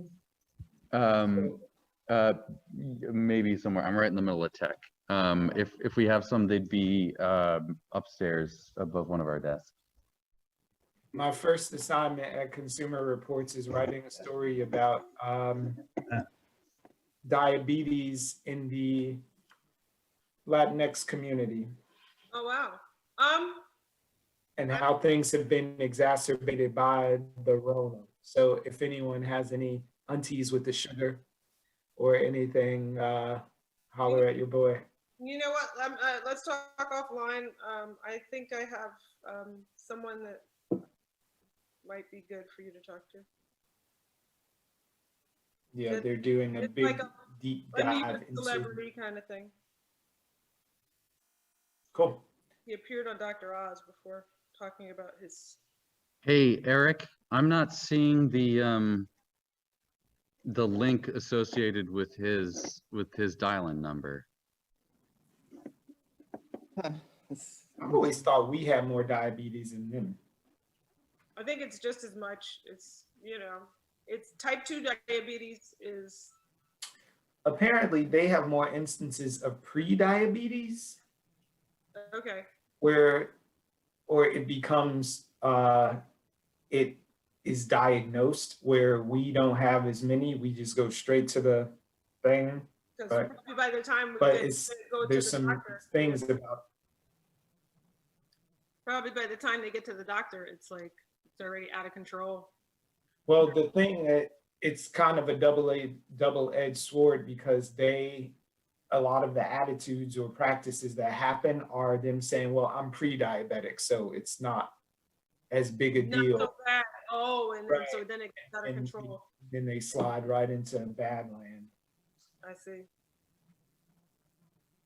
And then did you ever see the Blackish episode about like getting like when he got diagnosed with the diabetes and you know how people are Lawrence Fishburne or the son? No, the son, and how Anthony Anderson and how they try all these like homeopathic remedies and like, you know, like they can just juice Like their what? way out of diabetes. Ginger ale? Exactly. I can just kale my way out of diabetes. So it was really No, I've never seen fun that because show. I know people that like that's their, you know, like that's their regimen. I don't need all these doctors' medicines. I just need to eat right after 40 years of not eating right. Right. So is this happening tonight? What, the town hall? Yes, don't be asking those kind of questions. Oh boy, I have to fill you in so much, Brian. I have left you out of so much since you're no longer here. Oh, it sounds messy. Oh, some messy. Matter of fact, I'm gonna just text you a couple of screenshots. We can't just like be talking about this. Tell me more about the mice. That's Steven. I know, but I came in on he cut to the chase, but there's so many more questions I have. My issue was rats, and it was horrible. Oh my gosh. Yeah, did you hear the part where we had a neighbor that kept mice as pets in a China hutch in their apartment? It is so horrifying. He had like dozens of mice as pets in a China hutch in his living room, and he got evicted, and he just opened the China hutch and let them all out. Now they live in the walls. I think they're mostly gone, but who knows? We can't hear them anymore. We used to hear them in the walls all the time. Why did he do that, Steven? I mean, pretty sweet. You still live there? You get your landlord if you get evicted, huh? Well, he got evicted, so out of spite, when a lot of people get evicted, out of spite, they do a whole bunch of like dumb shit, and out of spite, he let them all out in the apartment. And those mice can multiply like oh mad. My gosh, yes, And they're have done. They're practically asexual. Yeah. I walked past the pet store the other day and I saw all those mice in there. I'm like, who would buy a mouse? Who would buy a mouse? What's wrong? Somebody who owns a snake. So yeah, we'll have to have Brian go to the website, the vMix call, and type in that number, or else we'll have to create a new call for him. Because I think you can only get that email, maybe in this case, with initiating a new. But do you have it in a text or an email that you sent him before? It was just that. No, we just did it live and we did it last night and just put it in the chat. In the chat? Yeah. So But it's also that phone number is not even at the top where those V calls were generated, where those links are. I saw the 312 number. Yeah. You don't see that come up? If you right click on his name, on call goes back and forth. Yeah, but that number, there's like associated with ASL1 and ASL2 is the actual link where it's like vmix call or vmix at / and then the code. There isn't one associated with his number for some reason. Yeah, weird. All right, so we'll create a new one for him and see if it happens again. Because I think we're probably going to want to create a new one for the interpreters too, right? Only if we have to. Okay. Because you have them framed up very nicely right now. Yeah. Ryan, it's not so important. He's not framed up. Never framed up. There we go. Here's your link, Brian. Thank you for your patience. Yeah. Lunchtime yet? Just about. Is everybody feeling hungry? Yes. Always hungry. I'm snack girl.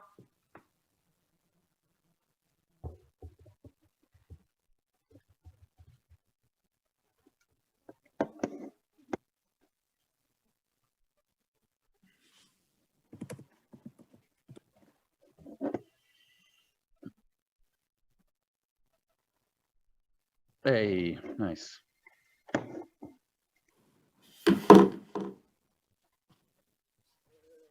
Got you. So on board. Tell me what to mute and stuff.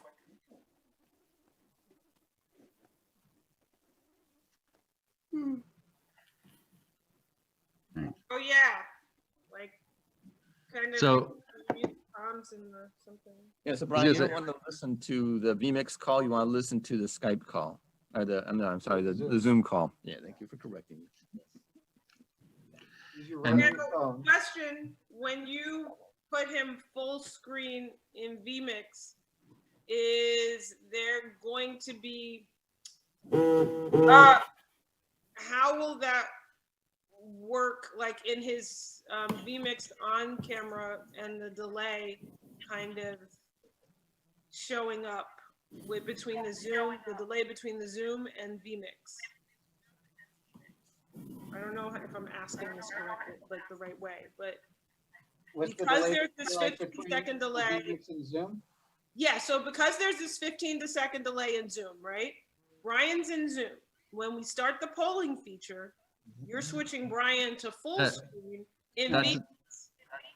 And so my concern is that Brian is talking in vMix and it's not in sync or timed with what's happening in Zoom, or comes in at a wrong time. Go ahead, Marcus. Let Marcus tell you. That delay's on YouTube. Okay. It's not Zoom. Zoom's coming in at the same time vCall is coming in. So any of his movements in Zoom are the same on the vCall. So all of our channels are the same time. To elaborate on that, there's just a slight difference between Zoom and vMix. The vMix is just going to start to become a little bit more of a delay depending on how it re-rasterizes his video. So sometimes if he drops a frame or two, as the time goes on, it will become a little bit more, a little bit lengthier. But for the most part, it'll be almost in sync with Zoom. Zoom keeps recalibrating all the time. That's what I wanted. I don't care if it's like a couple of frames, but I just wanted to make sure. It should be more than like a half a second at the very most. I just wanted to make sure that it's in sync with what's actually happening in the program, and then all of that is routing at the same time to. Yeah, well, you also have his audio clean on that vMix call too. So the whole idea is that if Zoom fails completely, we still have Brian to talk to everybody. Cool. Thanks. Just checking. But when I take him, I don't know how to turn down the vMix sound.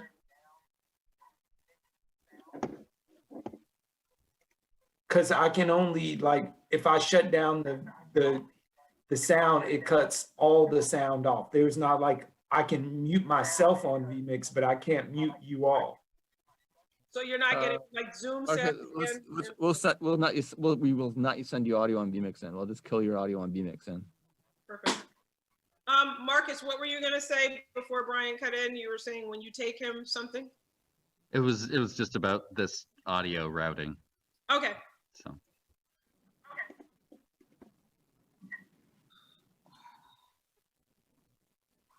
Something like that, Eric?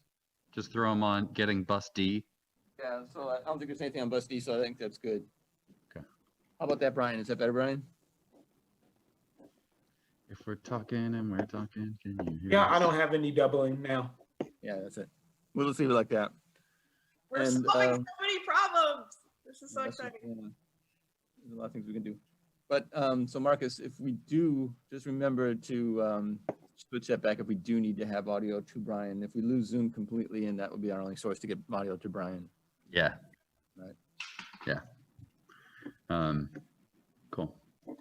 So I guess we can check off the ASL positioning and audio. We can check off Brian full screen, polling, and CG. We should kind of check the switching back and forth between the presenting, like the people, the dialogue, and the grid view. So kind of when somebody's talking for like a, kind of a period of time, or the presenting their kind of argument, kind of giving them a little bit of full screen, but going back and forth between that and the grid view. If we can kind of run through that, that's pretty basic, but I know there's a lot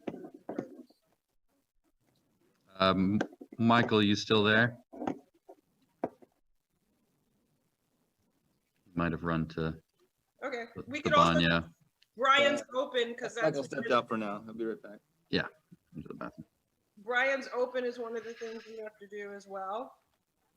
And just So I explained this to Michael Carroll yesterday, and I thought I kind of explained it to everyone, but just so everybody knows, the credits are designed to run for the last 30 seconds of the broadcast, but also like once master control cuts off the broadcast, we're going to keep running the credits, so the credits file, so that's going to be extra for YouTube.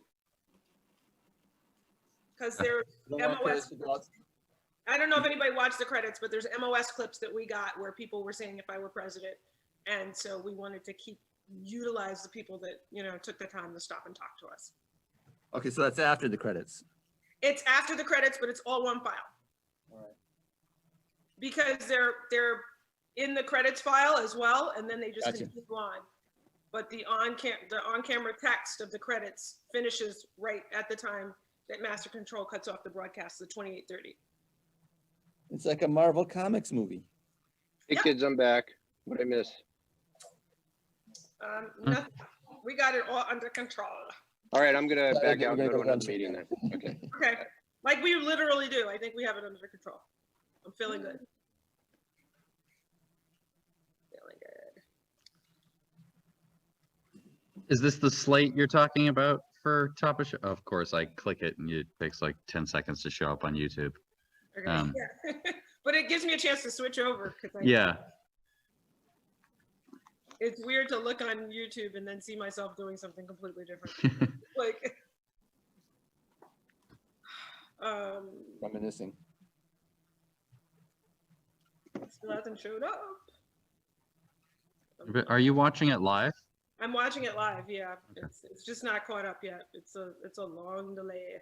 Yeah. Oh, this is the slate. Yes. That's the slate? Cool. Yep. That's A virtual correct. meeting town hall. Yep, that's the slate. So. And so we would go from this, and let's say that someone is full screen. Mm-hmm. Michael's back. Stop talking about him. What did you guys say? About my hat? No. Okay, so if that's out on the YouTube feed, that slate is up, top of show. Yep. And then we Eric. Eric Adams, hold open Eric Adams. So slate, Eric Adams. So now I just switched to Eric Adams. Full screen. Yep. So that should pop up on In like 15 seconds. Okay. 15 seconds or so. There's Eric Adams. Yep. Great. Oh, that looks great. But you don't have your sign language. Oh, there we go. We only have one, so we'll just start with whoever is the first one, right? Is that Yeah, it's whoever decides to, whichever one of them is going to begin the whole Okay. thing. Regarding sizing, the box is going a little bit over the other box. I don't know if that bothers you guys at all. I'm just pointing it out.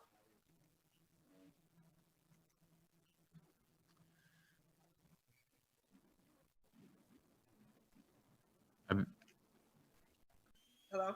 Leave it up to everyone. It doesn't really affect me. If it doesn't bother me. I'm okay with it. All right, so this looks good. And then we go from this into the that B-roll. The B-roll, yes, the B-roll clip. Yep. As soon as he finishes, we go into the B-roll clip. And Brian reading his monologue. Brian, you there? Okay, so you're gonna start as soon as it starts. So there's some audio issues where there's music behind this, so we want this to be just a music bed kind of, but when Brian starts to kind of fade down, the audio to fade down. I'm not getting any issues where there's music behind this, so we want this to be just a music bed kind of, but when Brian starts to kind of fade down. So Brian, whatever you want to start, I'm not getting any. Okay.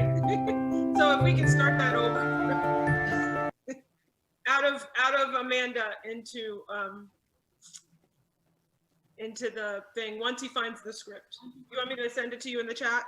Sure. All right, let me see if I can find it. Hard for me, please. And Eric, is there a quick way for me to turn the audio of that clip down when Brian starts talking? Do I just like do that in the mixer? That's the only way I can think of right now. There's probably a, yeah, I can't see, I don't think there's ever any ducking or anything that will happen automatically. Another alternative that we could possibly do, Brian, I put it in the chat. Thank you.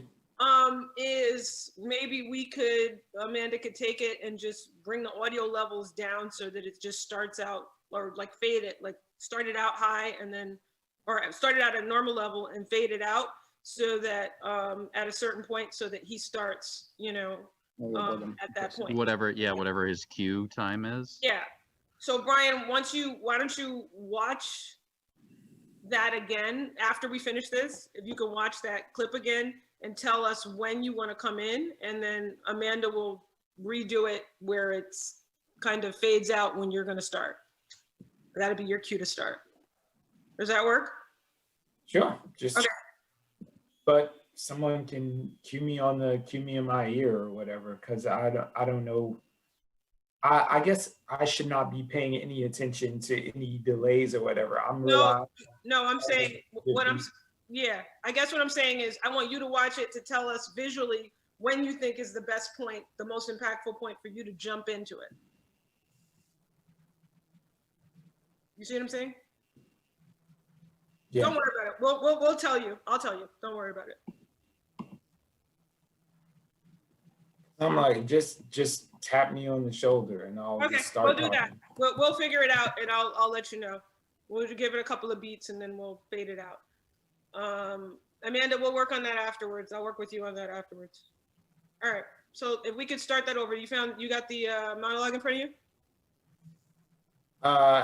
No, I'm going through the thing because it was asking me to, I had to request permission. So I just started looking in my thing again for it. Why did it say that? I don't know. It says anybody at BRIC can look at it. All right, I got it. Okay. They're rejecting you already, Brian. I would say maybe Dave has already killed me. Exactly. If you signed into your personal Google account, it would require permission. that could be it too. All right, so if we could set up with like Amanda as Eric Adams. Yeah, she's I guess I'm on delay, so I don't get to see that. Okay, now I see it. Well, we start with Slate. Slate. Okay. Oh, so we're just starting from. Okay, cool. I was skipping that step. Start from the top. Okay. Cool. I was just skipping because we already had the slate down packed and got that. So, but wherever we want to start, just let me know when you guys are ready. Brian, how are you feeling? Are you ready? Yep. Okay. Marcus, you're gonna count down? Do you want me to count down? Either or. Okay. I'm gonna have master control on. We're gonna count down in 10, 9, 8, 7, 6, 5, 4, 3.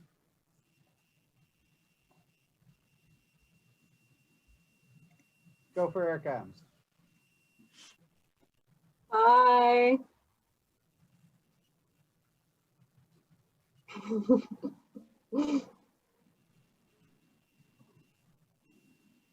Give us a concluding remark. It's going to be a great show tonight. Really excited.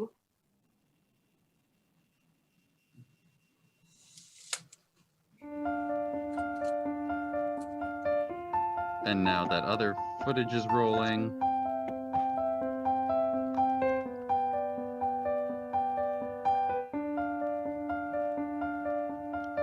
Ryan, jump in around here.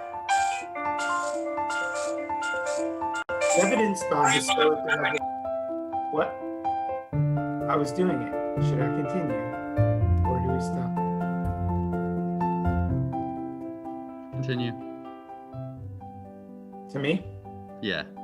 Are we starting over, or do I just go from here? Well, let's So I we'll, was we'll reading take and that again. Verb Yeah, said something. Just keep going. Like you're hearing the delay from the YouTube. So No, I have I to don't hear. I don't hear anything. Like there's silence over here on my. But when you said I was doing it, you were hearing me say, Brian, go. Like, Okay. you heard me twice, like, because you were hearing, your response was to the YouTube that's playing in the background. So you're gonna hear it twice, just go and ignore the second time. Because you're gonna hear my cue, because we're not on the comms call. And my cue is coming through Zoom, and then you're gonna hear it in YouTube if somebody else is playing it the YouTube. Would it be better, Brian, if we got on comms? Do you want to? Yeah, let's do it. Yeah, okay, I'm gonna need to create one of those. Or do you guys just want to, I mean, Will, do you want I'd to do a phone rather call? just tech this now, tech him reading it, and just give him the cue over Zoom. And he'll know it's going to be in his ear. I'm just giving him the heads up. If he hears any of the YouTube feed, he'll hear me saying it a second time. What I'm saying is, do you want to just be in his ear? Do you want Marcus and I in there too? Do you want? Oh, myself. okay. Yeah, I mean, yeah, I guess we could simulate everyone. And so just set up the real comms. Give me a minute. So the thing, I didn't have the vMix on, so I was getting no visual cues or anything at all. So. Okay. Well, I'm gonna just kind of tell you as it starts, kind Yep. of here's your cue. And then I have it in a little box now too, so I'll get the timing start better. reading. Yeah. Hey guys, just sorry to interrupt. I know we've been at this since like, 9:30, 10 o'clock. So, and at the point the guys will have to take a break. So you guys pick a time, maybe that works for everybody. Cause I know Brian's time is valuable also, but I want to make sure that Marcus and Michael and everybody also get a little bit of break time too. So maybe like 12:30-ish or something, if that works for everybody. Yeah. I think that's perfect. I kind of need a break too, and I think we've accomplished an enormous amount already. And I think once we get through this part, I think we'll be in decent shape. If everybody agrees.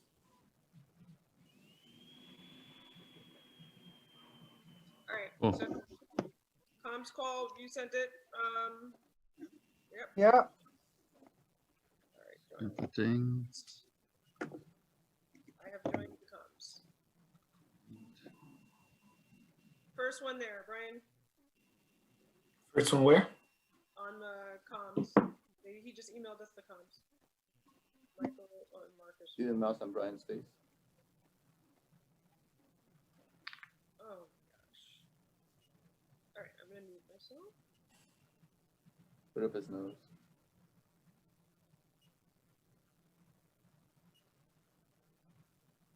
Can I put on David's nose?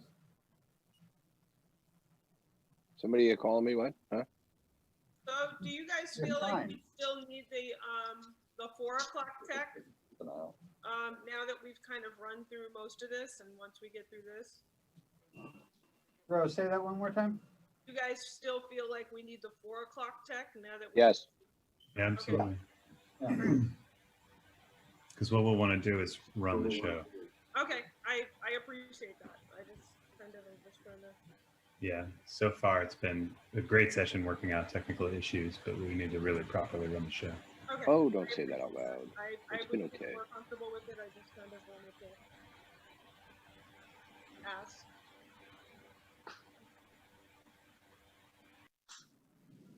Brian, how are you doing as far as getting on? Yeah, Getting on what? the comms. This comms call. Oh, where's the? He sent the- it. He emailed it. Michael emailed it. Okay. After that, we'll send you a Cisco WebEx link and a FaceTime link and everything else. We're not going to do that. We just have you on like I 6 think different things Netscape has a already. new thing out too. We Yeah. might send you a link there. Brian's on like 3 different channels. Yeah. Brian is everywhere. Okay, I got the. Video hopping, but we're gonna do it. I kind of have. What do I have? I have comms, and I have Zoom, and I have the YouTube link. Does anybody know who won the World Series, by the way? blowing up my daytime. Dodgers. Somebody like rubbing it in or something, and like really, like Are you a Tampa Bay fan? I'm a Mets fan, so Oh, bitter, no. That's why I like you, Ro. bitter and bitter. So let's get, I guess, no, Amanda. But I was not one of those fair weather fans when I moved to Los Angeles and switched over to the Dodgers, like some of my friends. I'm just saying.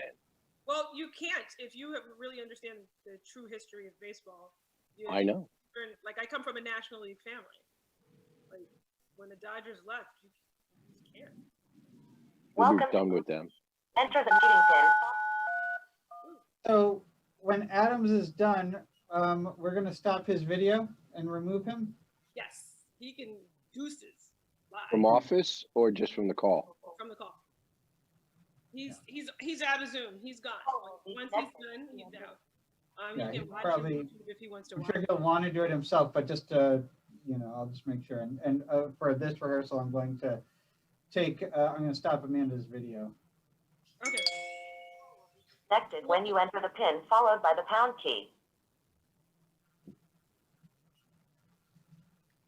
Come on. Like, nobody's I mean, you'll see. But nobody. Your call will be connected when you enter the pin, followed by the pound key.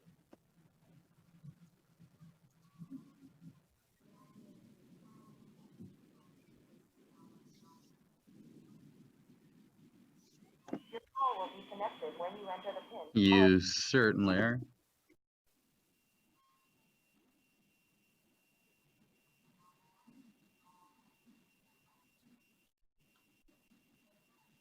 Your call will be connected when you enter the pin, followed by the Oh pound my key. God.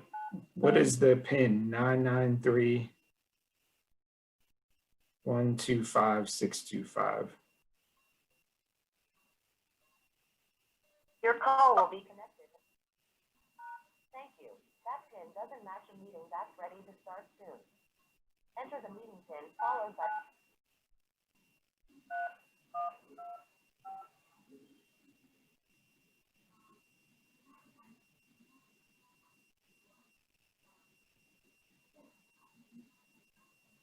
Your call will be connected when you enter the pin followed by the pound. Can I read you the pin? Yeah, can you please? I know it's 993. No, stop. I think you're at the, it's not. I think you're looking at maybe yesterday's. On Okay. your phone, are you at 413-318-4756? Nope. Okay, let's start with that. Hold on, please. Sorry. You can also just click the Google Meet link in the invite, and that'll bring. Well, I want to join by phone. Oh, okay, got I it. put it into the chat too. Okay, he put it in the Thank chat. you. Oh, okay, But that's a little different from what I'm getting. my join by phone number is 615. At 615-965-4963. Right. Yeah. But for some reason, it usually just puts the tones in, but now it just vomited it all up at the same time. Thank you.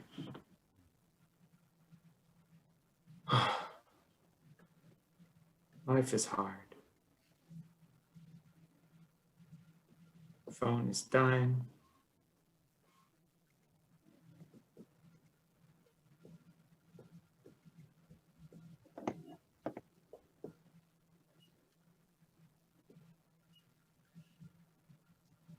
Michael, can you look at the settings on the Zoom call on that vMix system? Because it's giving, all the names are there. Is there a way to make them all go away? The names on the Zoom call? Yeah. Through vMix? No, through Zoom, like on the back end within Zoom settings. It's, you know what, we'll look at it later. You can't do it while the session's active. You have to do it before. Is it? Okay. Yeah. Is it a download client thing or a web-based thing? Well, each person can individually change that setting in their personal preferences. You can uncheck a box that says always show names. Just hold that thought for a second. Hey guys, I'm sorry to interrupt. Hey Ro. Yep. I apologize to interrupt. Alex has to go set the YouTube feed for the event. Okay. To do that, he has to kill this YouTube feed that we're using for the test. So that's no longer available because it's the same encoder that we use. All right, that's fine. All right. Okay. Thank you. Guys, so why don't we tech this after? After lunch. If he's setting up the YouTube feed for the event, will that be a problem with us teching this and teching the run of show? Dave, did you catch that? No, I'm sorry. What? Setting up the YouTube feed for the event, and that feed is going to be live and place held until we go live for the show. Correct. Is that going to be a problem with us fully teching anything else? No, because you're just not going to be able to see the program output. We'll be able to see it here. That's the only thing. You just don't have access to the program output, which is really what YouTube is giving you, is what people would be seeing at home, if that makes sense. But for us to tech the rest of the show, we're gonna need. I'll see if I can spin up another instance somewhere else, but right now we're a little tough on resources. So yeah. David, would I be able to stream out from vMix 1 onto I'm something? gonna look at that. I'm gonna look at that right now. Yeah, I don't want to. I think I might want to use something different. Like maybe, and I'll talk to Eric about this when he comes back up, because I don't want to throw any more strain into this system. So what I might want to do is find another resource to do that. So, okay, I'll work on that now. To be able to see what it looks like, because we have so much out left to tech, if possible. So it's 12:30 now. 45 minutes, 1:15. Yeah, but we can't. I don't want to say we can't, but can we sign back in when we have a viable way for us to see the program feed and see what it's going to look like? Yeah, I mean, I can stop this Zoom session, create another one, invite everyone who is on for this. That's great, but I'm talking about the program feed that has the Zoom session and vMix 1 and vMix 2 and all together. Yeah, Ro won't be able to see the program feed because the encoder is being used to set up the thing for tonight. So engineering's gonna look at a way to make that happen. So I think what Ro's asking is, can we hold off getting everyone back here until that is solidified and figured out? Correct. Mm-hmm. Of which I think that's a wise decision. Yeah, I think that's the consensus. Okay, so I guess everyone's just going to be on standby until we have everything so that we can all look and that. Yeah, because it's a waste of time for us to come back here if we can't see the program feed. Okay. Mm-hmm. Should I just keep the Zoom running? That's kind of up to you guys. I don't know. I'm gonna sign. I mean, why not? Yeah, let's not mess with that. So we'll keep this running. Everyone just keep your eye on your emails, and I'll send something out once we have consensus on when we can actually do Okay, so you're saying don't sign out of this Zoom, just leave it, I mean, if you need to sign out, I'm going to stay on. I'm going to keep this running. And okay, cool. All right, so we'll just be on standby. Yeah. All right. Thanks. Just let me know when you guys have a solution. Yeah. Thanks. Will do. Thank you. Thank you so much. Great work Thank this you. morning, everybody. Thank you. Thank you so much. I really appreciate you all. Thanks, Brian, for hopping on that too. Yes. Thank you, Brian. See you Brian, later. what is your, the rest of your, what are your blocks today where you don't have time? When am I due back? We were on standby. I have They have to work from out. 2 to 3:30. I'm blocked out. Okay, that's it. 2 to 3:30. All right. Yeah. All right. We'll try to avoid those times. If not, I'll just text you, and you can set up the cameras. Okay. All right. Later, Amanda. Gracias. Bye.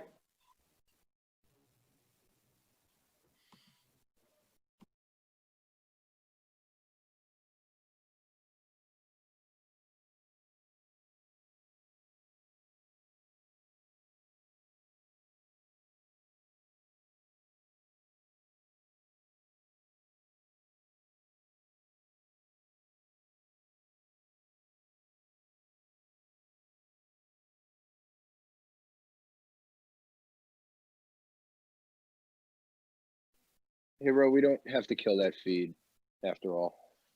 Where'd she go? She disappeared? Everybody disappeared? Everybody I'm go? here. I'm here. What's up? We don't have to kill that feed. That'll stay up. Okay, so let's reconvene at like 1:15 for everybody and tech. Oh, is that what we're doing? Okay. Well, we have great. to tech the full show, but we were just Yep. kind of just to tech the things that we were working at technical issues for, and then Okay. reconvene at 4:30 for the Got it. full show tech. All right, I was just working through the feed, so we don't have to take this down. So this will still be available. So you can leave this up on your whatever you're monitoring it on. Okay, but you still Okay. have the show feed. You have a separate show. Yeah, feed. that's a separate. Yeah, Alex confused me. He's worked it out. Not a problem. All right, we'll All work right, on the thanks. video now. All right, so 1:15 we reconvene. Okay, thank you. Yeah, I got to tell Michael Carroll. If somebody could tell him, that would be great. Okay, I'm back. Sorry, what was that? We got some. 1:15. We're gonna 1:15 we're back. Just give Okay. everybody some time to eat. Well, what time is lunch, Michael? What time you guys going to lunch? What time are we going to lunch? Yeah. Right now. So let's Oh, say you're on. 1:45. All 1:45. right, 1:40. All right. That gives us a full 45 minutes before we get Brian back. Does that work for you guys? We lose Brian. Okay.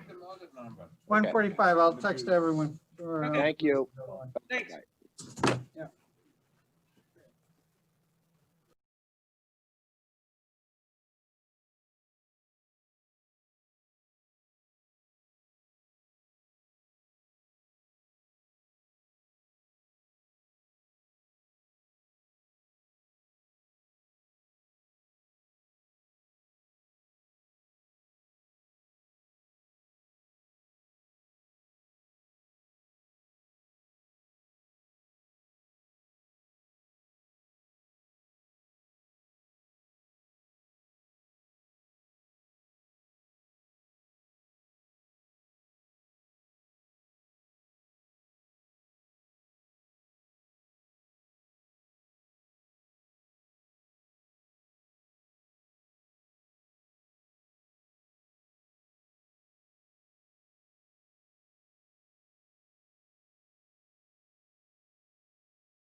Hello.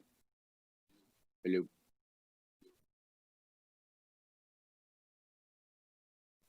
We're at 1:45. We come back. Now I was doing an audio test for something else. Oh, okay. Cool. I wasn't looking for you, but I'm glad to know you're there. If you wouldn't mind, I having mind very much. a quick conversation with Kai, and it kind of after that Yeah, email that just came in. Yeah. Which email? Mm. Oh, okay. Yeah. Do you want to call me separately? Yeah. All right. I'll call you. I'll call you on your cell. Yep, that's good. Give me like 5 minutes to just finish. You got it. You got it. Bye.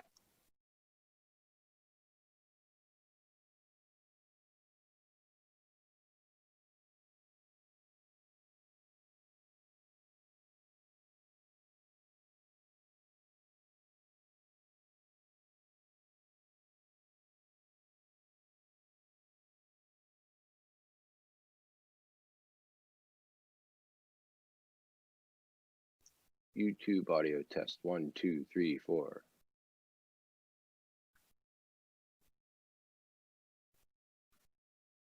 YouTube audio test 1, 2, 3, 4. Good. That's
That's 1:45, everybody, 1:45.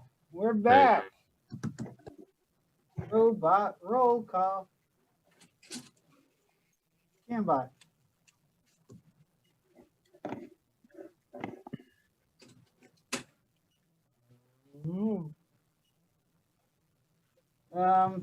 Amanda, I know you're here. Do we have Mr. Feldman, Mr. Hayes, Ms. Johnson, Mr. Arnold? Ms. Johnson is here. Guys, so Amanda just uploaded, let me turn on the light here. Amanda just uploaded a 3 versions. Okay, you guys saw the email. So let's check those and just kind of test our audio levels and with Brian reading it. And then once we pick one, she'll delete the other 2. And we'll be rocking and rolling. So let me just try to get Brian.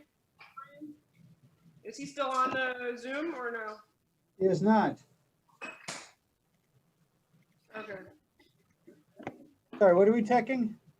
There are, there's edited versions of the opening B-roll with changes in audio. So the idea is to make sure we choose the correct one for him to speak over.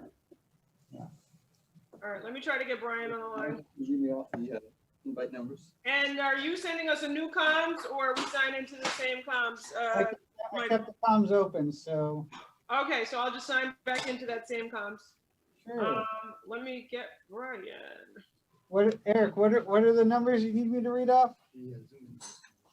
Okay. Do you want me to send you an invite?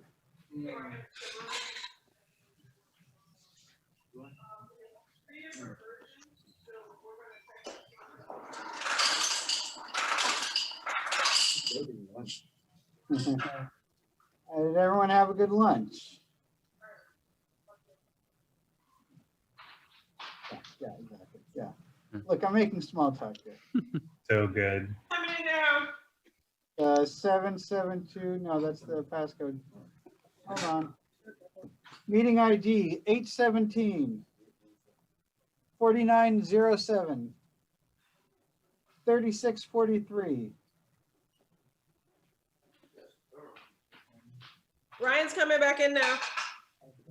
77 20 77.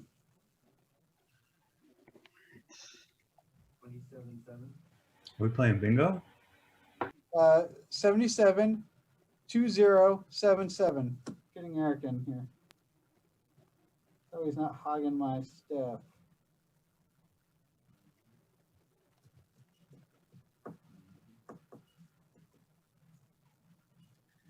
X-split broadcaster.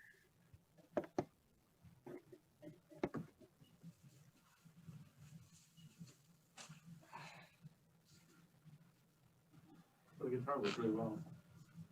Yeah, sounds good. Steven, the chroma key paint looks really good. Yeah? Yeah. Sweet. I got 2 of the sheets painted. My God, Marcus, aren't your hands full enough today? Do we have a new YouTube link or no? The word that I would use for that is glutton. I was waiting for my food to arrive. You haven't eaten, Marcus? No, I did. I just I just keep doing stuff. Okay, got it. I was like scarfing mine down really quickly. There was a lot going on behind the scenes. Do we have a revised YouTube link or is it the same one? No, David's putting, Eric's putting up a revised link. Okay, super. I'm gonna close out the old one. BRIC TV. Yeah, Is this mic on? Yes. So yeah, if you look at BRIC TV, you'll see the program return from vMix 1. I'm going to rename it. TV what? It's in the Zoom. Oh, it's in the Zoom. Okay. Oh, so that's the only way I can see kind of the program return is in the Zoom. Yes, under program resume. You can come here. All right, that is going to be, that's really small. Yeah.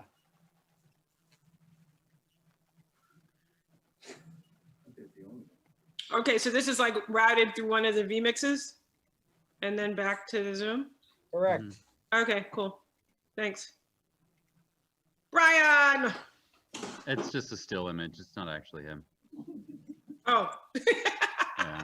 I was like really excited to hopefully have him on and we could start. But Hey, Amanda, you got a great question there. Hey, speaking of which, here's Brian. Hey, why don't I work on reaching out to those stand-ins and say, yeah, we're still on for 4:30, guys. Hey guys, sorry, I'm back. No, the YouTube link is still good. oh, the YouTube link is still good? Yeah. Oh, Yes. shit. So I'll go back in so I have that and I can hear the audio stuff. I think what I'll do is by 4:30 we'll switch over to the actual Zoom account. Yeah, we never killed the YouTube link. Okay, cool. So Michael, do you have a meeting invite for the people for the check at 4:30? Oh, that's what I was trying to say. I think I'm going to use the same meeting that we're going to use for the show, so I'll just extend it out. Oh, okay, cool. That sounds And good. then That I'll works. invite them through that. Is there some reason? Why we shouldn't do that? I don't see one. I'm just talking out loud now. Okay, so I'm going to edit this to 4:30. Where's all this extra audio coming from? Eric, can you speak to that? I'm not hearing it. Extra audio? I don't hear Yeah, on the Zoom call. How about now? Well, now, are we still getting extra audio? Hold on. Let me see. And then, I'm definitely hearing extra audio. Let me see where it's coming from. Stephen, what was that note that you had about disabling the little names on the? Yeah, the user. Yeah. At the user level in Zoom, you can go into your user preferences for Zoom, and there's a checkbox where you can uncheck always display everybody's names. This one. What are the preferences in this one? Preferences, but this isn't. So are we asking panelists to do that or we're doing? No, you it's guys just are doing it. whatever's feeding the Okay, vMix. cool. Got it. Hey, Brian, would you mind jumping on that vMix call again? Do you need the link again? Yeah, video settings and then go to the rest of the It's not in the chat. I will. Yeah, Brian would you caller. please send it again? Nobody else hears that delay? Thank you. Yeah. General, on the all the way top. I move there. That's fun.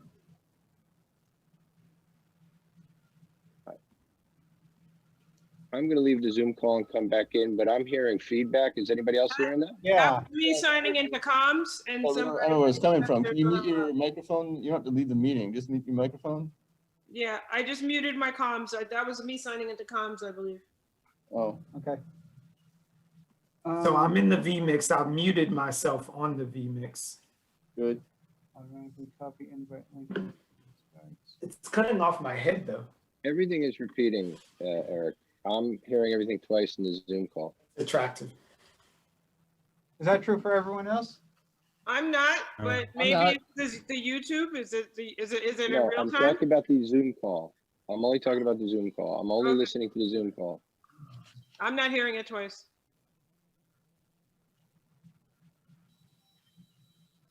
Stephen, you said that this was Go under. down. Go down. Hide, always show previous dialogue note. I'm going to leave the Zoom call and come back in. Turn it to off. All right.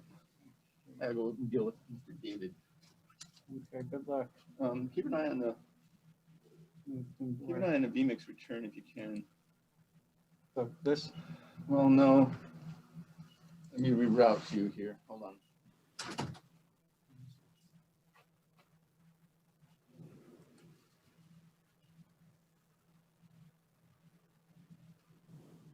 Go Sean.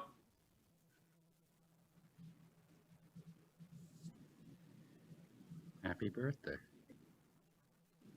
Okay, so this is what vMix is you're showing vMix. Mm-hmm. So it froze on you. All right. So anything you see, anytime you see that, we have to. So they both froze. Both of Brian's froze. That's fun.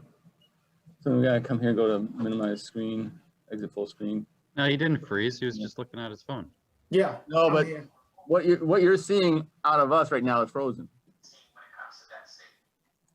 The program return?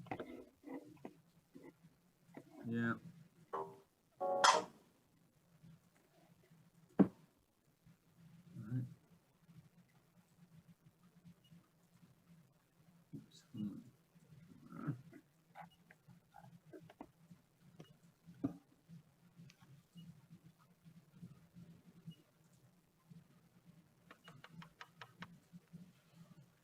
All right, so you should be seeing your meeting here, and anytime that freezes, you have to do that whole thing again. And during those moments, you have to take Brian. I have to see if David's still. I have to pin him? No, you can't. Nothing you can do will work. Okay. It's up to which one to do that. Copy. Program participants. Okay, so. So I got to plug in. Yes, let me do that as well. I'm gonna do a whole setup there.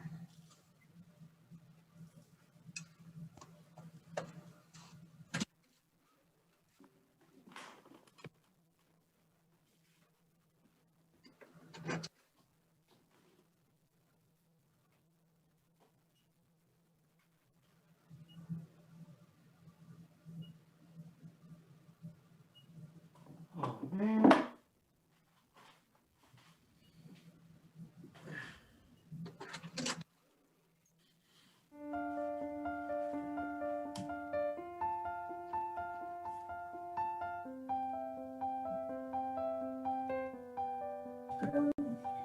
Hey, Ro or Amanda, are we all squared away with credits for today? Yeah, we had a conversation about credits before. I guess I'll re-explain. The text and the credits have MOS clips of the community members, various community members saying, you know, if I were president, I'd do this, I'd do that. So the credits are like side by side with the MOS. So the text credit scroll is timed to end at the end of the broadcast channel broadcast. And then we're going to continue the credits clip beyond that with some of more MOS that is going to just be housed on the YouTube feed. Oh, no. Okay, then we have to change the routing. Hello, America. How you doing? My name is Marilyn Sanchez, and I am from Brownsville, Brooklyn, New York. 11212. So when the channel takes I it was away, voted it'll for take it away on the president, YouTube feed. I will So I can follow the change that. agenda of Okay. we the people because that's what the Constitution says. We the people, not turning the W into extend a the time M on and YouTube saying feed. me the It's people. on the runner show. If I was how much president, longer- I would how simply just say no longer capitalism it is. and no college. I can do that. I can do that. What will not be on the YouTube Hi, feed I'm is Dave. the I'm TV 45. I'm a dad. That's fine. If I were president, I will have you would change the tax routing the for that. I'm glad billionaires, you give brought that everyone up, because free right now healthcare and it's- free they're Wi-Fi, connected. and I would make sure Okay. that like it's a law that the Star I'm Wars glad. movies have to be good. I've 'cause said they've that been really like 5 disappointing. times. I'm glad. It's probably like an Well, executive but again, order. this I'm gonna is have to go part through of the Congress for conversation we that. were having earlier about the If I were workforce. president, I would Yeah. unify the Yeah. country. I We've think always we're said that living was in possible, divisive but we haven't times, done it before. and So I this think is that the it's first time we're actually imperative enacting that, which is that fine. black people, We can white make it people, happen. gay people, Okay. straight people come together, so that way we can beat this pandemic. And I believe that that will be my first mission, I guess, if I were president. It's If I was a president, really. the Oh, first you're thing I running would the do is credits get rid now. of So you Citizens see, United, this is and what you gotta take all the you'll money out of see politics. after Number two, I would the probably YouTube. After the socialize medicine because print healthcare credits is a go right. out. I would remove the real estate industry because housing is a right. Those are the first things I would do if I was president. If I were president, I would give everybody free housing and healthcare and food. If I were president, I would add several seats to Brian, the we have Supreme you till Court so 2:30? that Republicans can stop blocking legislation that does just that. If I were president, I would have free education and free health care for On everybody. a meeting that The number one is thing starting used to right be now. climate change I'm was number one on my leaving. agenda. It's- But what I there's realized through this like election cycle is the number 180 one thing to people me in the is room, democracy. so I'm just. so And so like, it okay, has you're to just a be participant. about Yeah. giving everybody the right Just to vote. the right. No problem multitasking. We talk about Brian. making a plan to vote. Sure. To be Oh, honest, this is that the bullshit. town hall We that should you were not have to telling make us a about plan yesterday. to vote. Voting should be the Get two simplest town thing. halls. If I were president, One of the first things I would do in the first 100 days of office is try to dismantle some of the mistrust that the public has for institutions. As president, I would end racism, social injustices, and social inequalities in healthcare, education, housing, income, immigration, sexism, 6 to 6:15, we take LGBT, a women's break. rights. Hi, That's our dinner break. from Brooklyn. Oh yeah, I if am I the kept my best thing in the receipt, world. can I I'm an write off, African American woman, lunch break? Jamaican descent, and I'm from Brooklyn. If I was president of this country, I would address our babies, make sure that they're healthy, make sure they're safe, that they're well educated, because that's the future. And can't do that right now, Yes. 11th hour. or how I would feed the crew.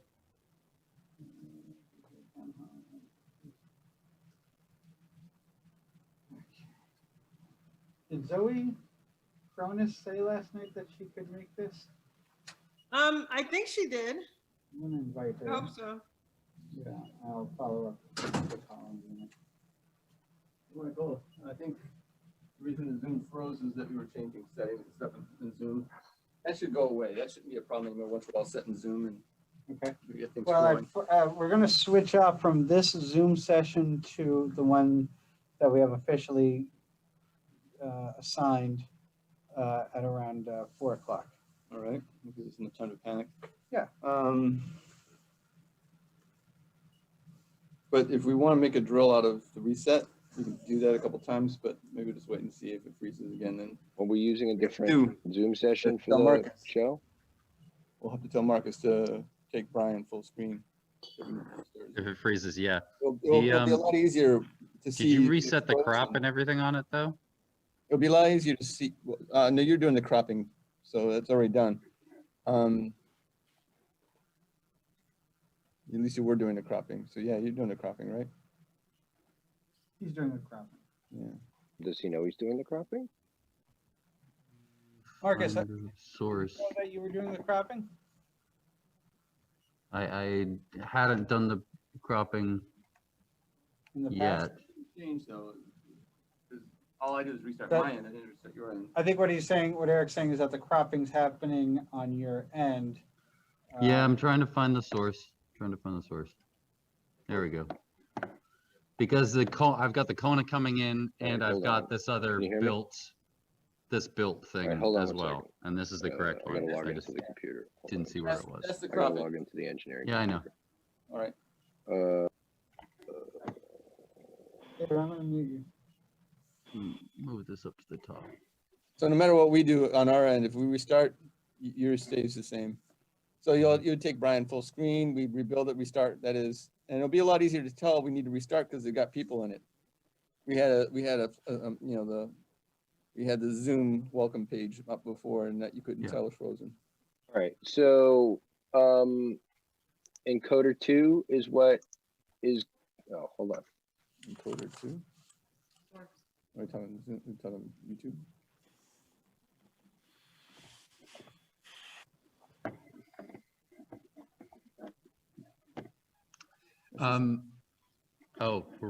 Is there any reason we're waiting? Can we jump on just so we're using Brian's time well? Yeah, I was just about to say, yeah, let's go back to where we were right before we broke for lunch there. Okay, so I'm on comms. I'm muted. Michael, you're on comms twice. Oh, yeah. Brian, can you sign into comms? That was my internet tab.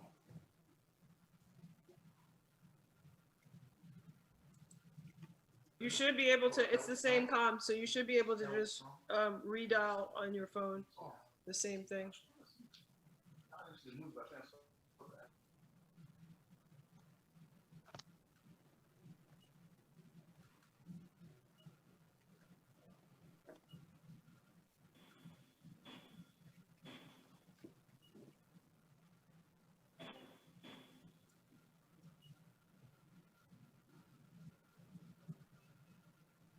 Go for Michael. You're all coming loud and clear. I'm going to put that link in the chat.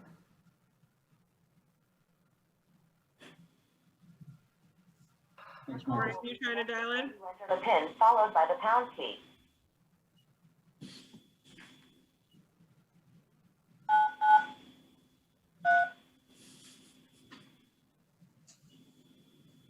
I like, do we have?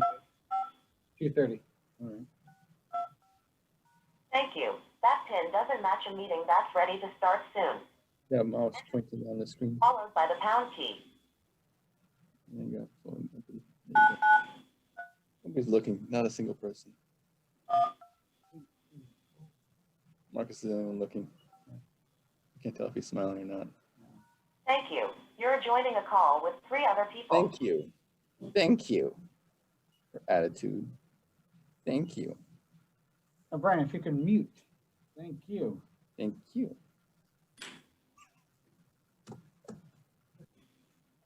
We are, can we get Slate up?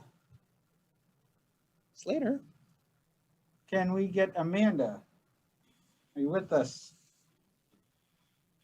The hug and kiss. What's up? Do we want to take out a couple of cameras? Yeah. Take me out. Oh, do we have, okay. Beautiful. Great. So, let's see.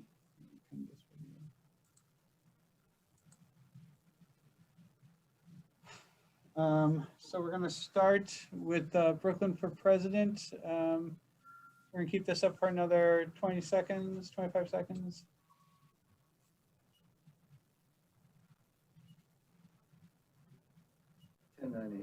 Yeah, I'm getting bored. Okay, in 10, 9, 8, 7, 6, 5, 4, 3. Hey, what's up? Welcome to the show. Wait, I have to find the script again. I'm sorry. Okay, let's get the slate back up. Brian, just let us know when you're ready. Okay.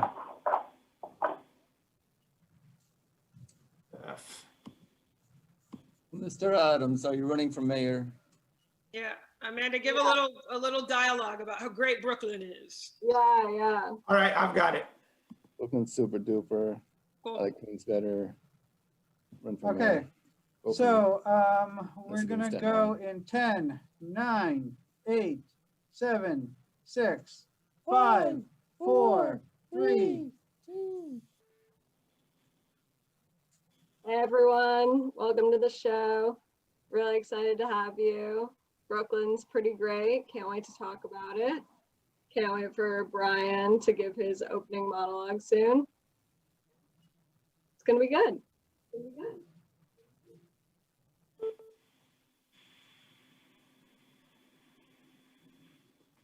Hello? Hi, may I speak with Brian, please? Yeah, this is Brian. Is there any way you could call me back in like 5 minutes? Sure, yeah. Thank you so much. Bye-bye.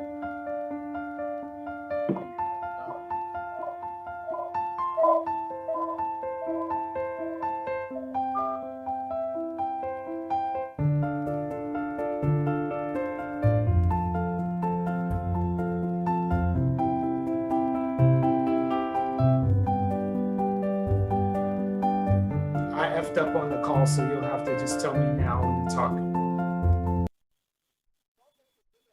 So I'm not hearing Brian to give him his cue for the roll-in. I'm sorry, that was on my end. I think the program, the vMix I needed to set, vMix 2 need to be unmuted, so. Okay, so let's try it again. Is that Brian, That's not that. You cannot. You talk to him over there, or she's talking to him over Zoom. Not this one. Turn it mic off. right now I'm talking through Zoom, but I would be giving Brian his cue in the No. comms, but I need to hear the return feed so that I know when the music is going to start dipping out so that you can start. But you're on a delay row, right? So isn't Marcus giving him his cues? Okay, whoever, if somebody can give him, if Marcus can give it to him, I thought I would hear it from Zoom running into Zoom. I think if we run the audio through Zoom, then it's just going to be we're going to be hearing it twice So because we're then don't getting worry about Brian's that. audio So- as well. So what I'll do is if I can see that, can I see that program return during the show? You're gonna or- get it on a delay. The only way you can see it is on YouTube, and it's gonna be on a huge delay. Okay, so then Marcus, you gotta kind of, when you first see people full screen at about 12 seconds, that's when Brian should start. So if you can cue Brian You, Brian, at 12 seconds. at about 12 seconds. When you hear the music begin to dip down, that's when to cue Brian. I thought I was gonna hear. And Brian, can you mute on comms? Yeah, it was.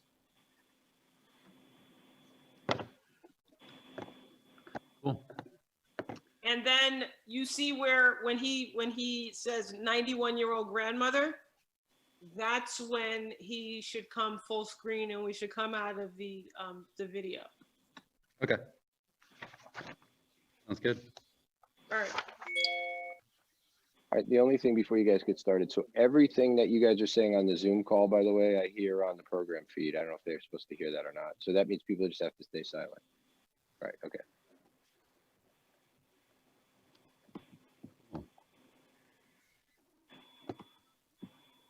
All right, I'm going to mute back up and I'm going to unmute on the comms channel so we can hear this the way we should.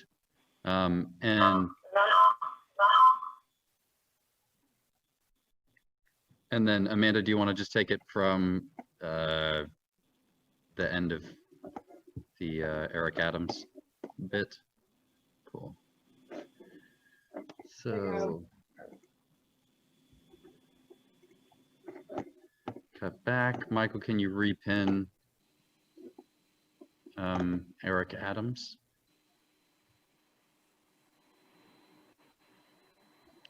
Fantastic. And good. I'm going to mute on here. Brian, I'll cue you in at 12 seconds on that video. Welcome to the show, guys. It's gonna be great. So excited. All right, video's rolling.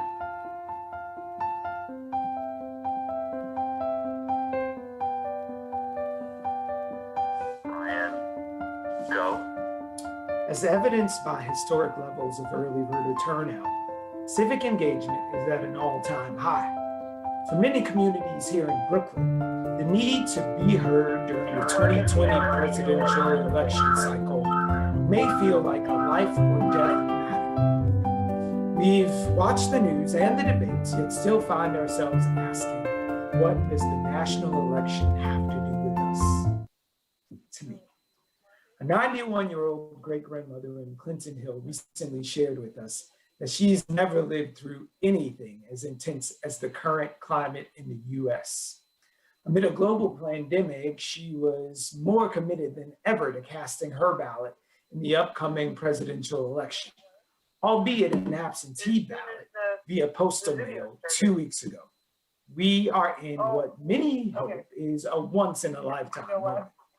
This evening, we're sharing the moment with you in our own version of the smoke-filled back room, convening a Brooklyn caucus to examine the most pressing issues in our borough and establish Brooklyn's political platform. For the next 90 minutes, let's craft the agenda that best represents Brooklyn. I'll be relying on your input and working through the issues with our invited panel that I'm happy to introduce to you right now.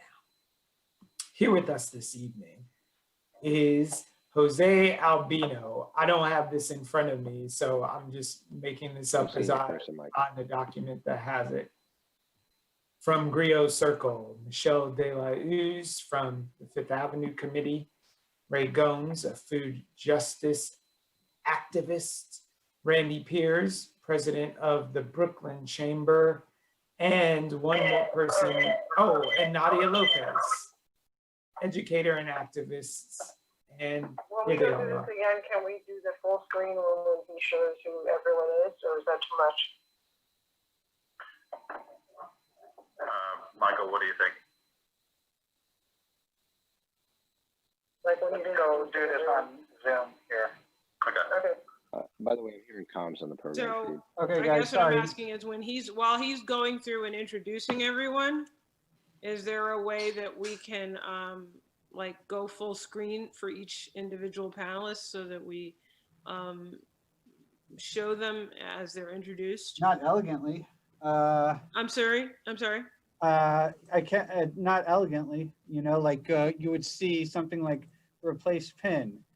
Then I would go to gallery view. So what we talked about was. Yeah, we're seeing your cursor when you do that, Michael. Yeah, and we're exactly. seeing the window. So yeah. That's what that would look like. All right. So the There's only not- time we're going to do that is when they're presenting, and then we'll key them in when their title in when we're presenting. When we get. When they're presenting, rather. Yeah, if they ever go, whenever they go full screen, I'll run in there. Okay, lower third. perfect. And what's going to happen there, let me say, is that what I'm going to do is I'm going to go to speaker view. So that went to Jonathan. I don't know why that went to Jonathan. So what I'm going to do is I'm going to wait till I can get, because he was pinned. Okay. So what we'll do when we get to rehearsals is I'll go to speaker view and then.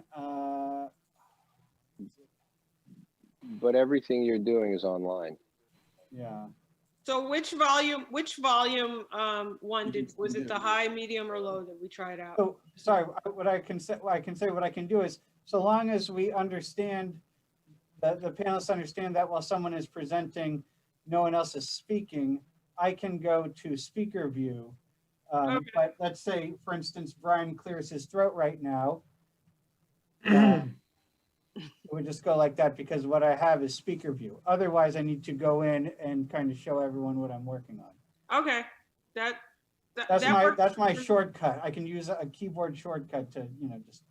And Brian, maybe you can cue the other panelists while somebody's presenting their argument to kind of mute themselves if they want, Which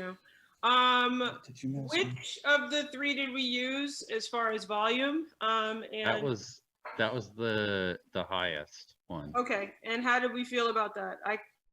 For me, I couldn't really get a grasp because I had the YouTube and I was hearing it in the comms, and I feel like I was hearing it 3 times. So. Well, let's run it again. And do you want to just listen to the feed? The YouTube feed or the Zoom? Just the YouTube feed. Okay. I don't know how to turn it off in Zoom, so that's the problem. Like, how do I? Oh, how to turn the Zoom audio. Yeah, so if I listen in YouTube, I'm hearing it twice at least. Do you have a tablet or something that you could punch it up on? I don't. I just have my phone, and that's the comms. It's on that. So. Is your computer a Mac or a PC? It's a Mac. Oh, that I don't know.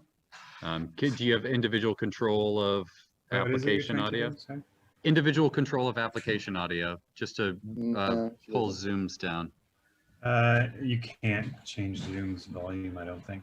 No. Never mind. So I'm fine with moving forward if somebody can just tell me what sounds best on you guys' end when you're getting the return feed. Yeah, and I can watch that here. I'm just muting my YouTube and I'll listen from Zoom and just go based on that. Actually, Ro, you might be able to turn it down a little bit. Really? If you click on the up arrow next to the microphone, Yep. and then click on audio settings. Audio settings. That's at the bottom, and that should pop up, and you'll see speaker. Ah. There's Yeah, a but output volume. that's gonna go right back up again when you turn up YouTube. Yeah. Well, this is just. I know, but that same Zoom speaker thing is settings. gonna go up as soon as she turns the volume up on her computer. Oh, you're saying as soon as I turn the volume on YouTube up, Yeah, it's gonna pop back up. yeah.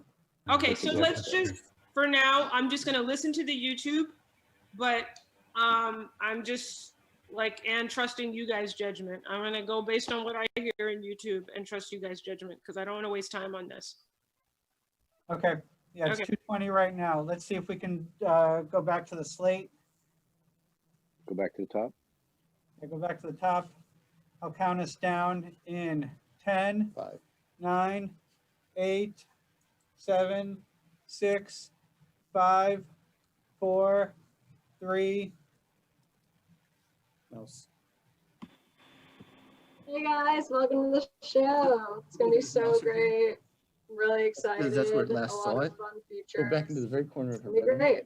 Down. You see, now you got rid of it. All right. You got practice out of it. Mute your mic, Michael. So you're hearing this in the comms, right? All right, Brian, get ready. And go. As evidenced by historic levels of early voter turnout, civic engagement is at an all-time high. For many communities right here in Brooklyn, the need to be heard during the 2020 presidential election cycle may feel like a matter of life and death. We've watched the news and the debates, yet still find ourselves asking, what does the national election have to do with us? A 91-year-old great-grandmother in Clinton Hill recently shared with us that she's never lived through anything as intense as the current climate in the US.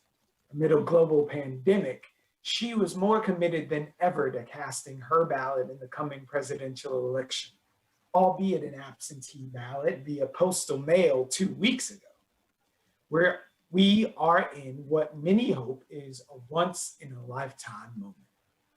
This evening, we're sharing that moment with you in our own version of the smoke-filled back room, convening a Brooklyn caucus to examine the issues most pressing in our borough and establishing Brooklyn's political platform. So for the next 90 minutes, let's craft the agenda that best represents Brooklyn. I'll be relying on your input and working through the issues with an invited panel that I'm happy to introduce you to right now. Michelle De La Uz is the president of the Fifth Avenue Committee. Nadia Lopez is an educator and advocate based in Brooklyn and in Georgia. Randy Pierce, the president of the Brooklyn Chamber. José Albino, the president of the GRIOT Circle. And one more person who is escaping me right now. Mahogany? Mahogany Brown, an artist, an educator, activist, the poetress. Thank you all for being here tonight. Oh, and Ray Gomes, a food justice advocate right here in Brooklyn. So that is our panel. And we, of course, will be listening to you all night long through the course of the conversation. You can let us know your thoughts over here at our YouTube page, and we'll be in touch. Yep, let's get started. The first issue that we're going to be talking about is education and infrastructure and small business. So I'm going to invite one of the panelists to give their ideas about how this idea should be carried forward into our platform. And by the end of this session, from the 6 issues presented, we will present 3 that will make up the widest planks of our policy platform based on the votes generated by our guests and by you at home listening to your input. So I'm going to ask, what is her name? Dr. Nadia Lopez, to tell us why education should be the foundation of our plank. Nadia? Yeah, education. Brian, can you mute your comms? Sorry. Also, I don't know if Nadia is a doctor. Comms is muted. No, it wasn't at first. I don't think. No, your comms is not muted. I'm looking at mute is on. Oh. Yeah, he's called in. So maybe I turned off my mic on the vMix, but the only way you should be hearing me is on Zoom.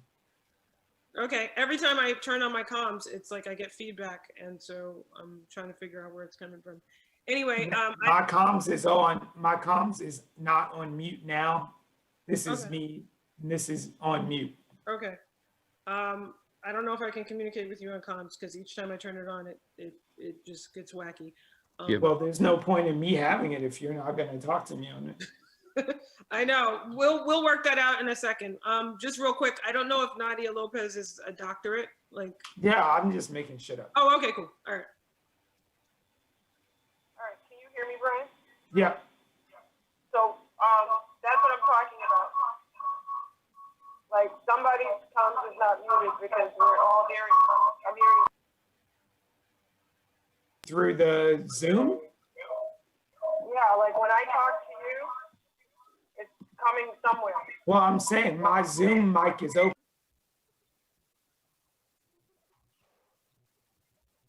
It's also on the program feed. I have to be able to communicate with you without everybody hearing it. Well, right now I'm not talking. I'm only talking to you through Zoom. I'm not talking to you through comms.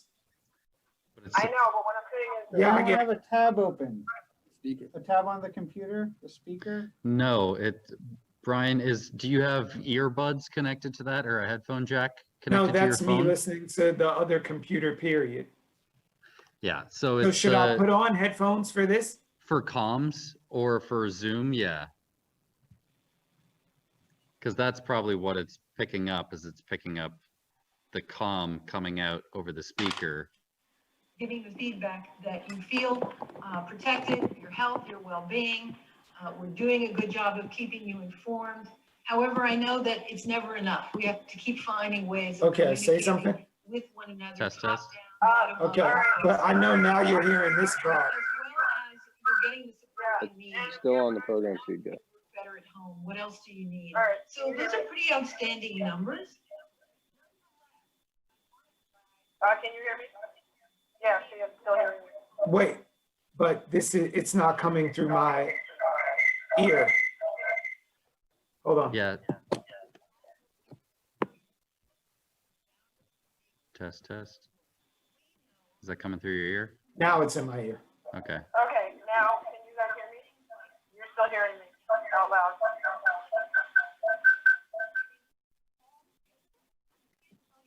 Do you have headphones to plug into your phone? Me? Yeah. Yeah.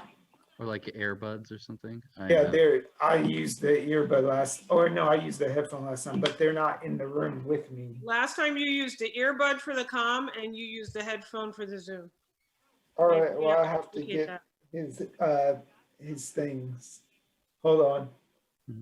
Ugh.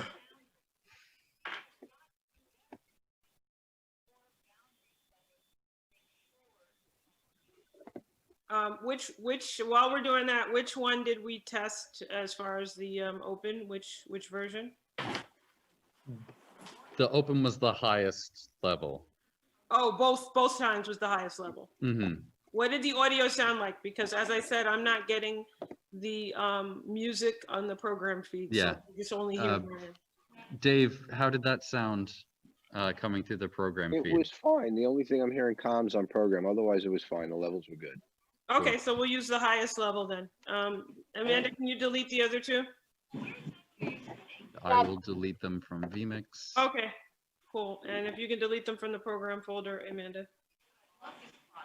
My space, I cleared everything out and created this book for myself. And a number of you are doing some really creative things. I wish I could show you what I'm sitting right now. Okay. Because I've got all things protecting because I have an echo in this room that the phone had staples in the wall.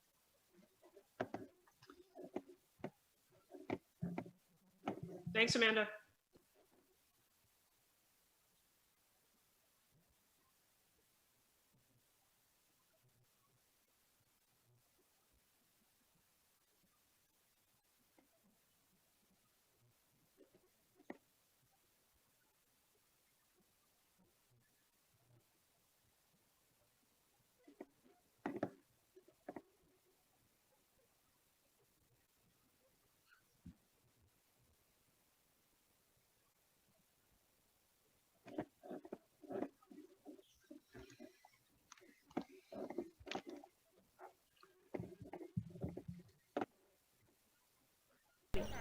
My name is Emily. I'm from Park Slope, Brooklyn.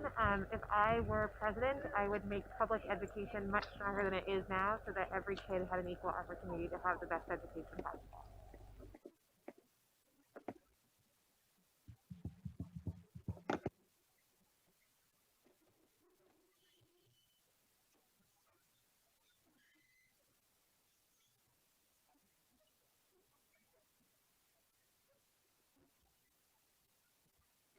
You got it set up, Brian?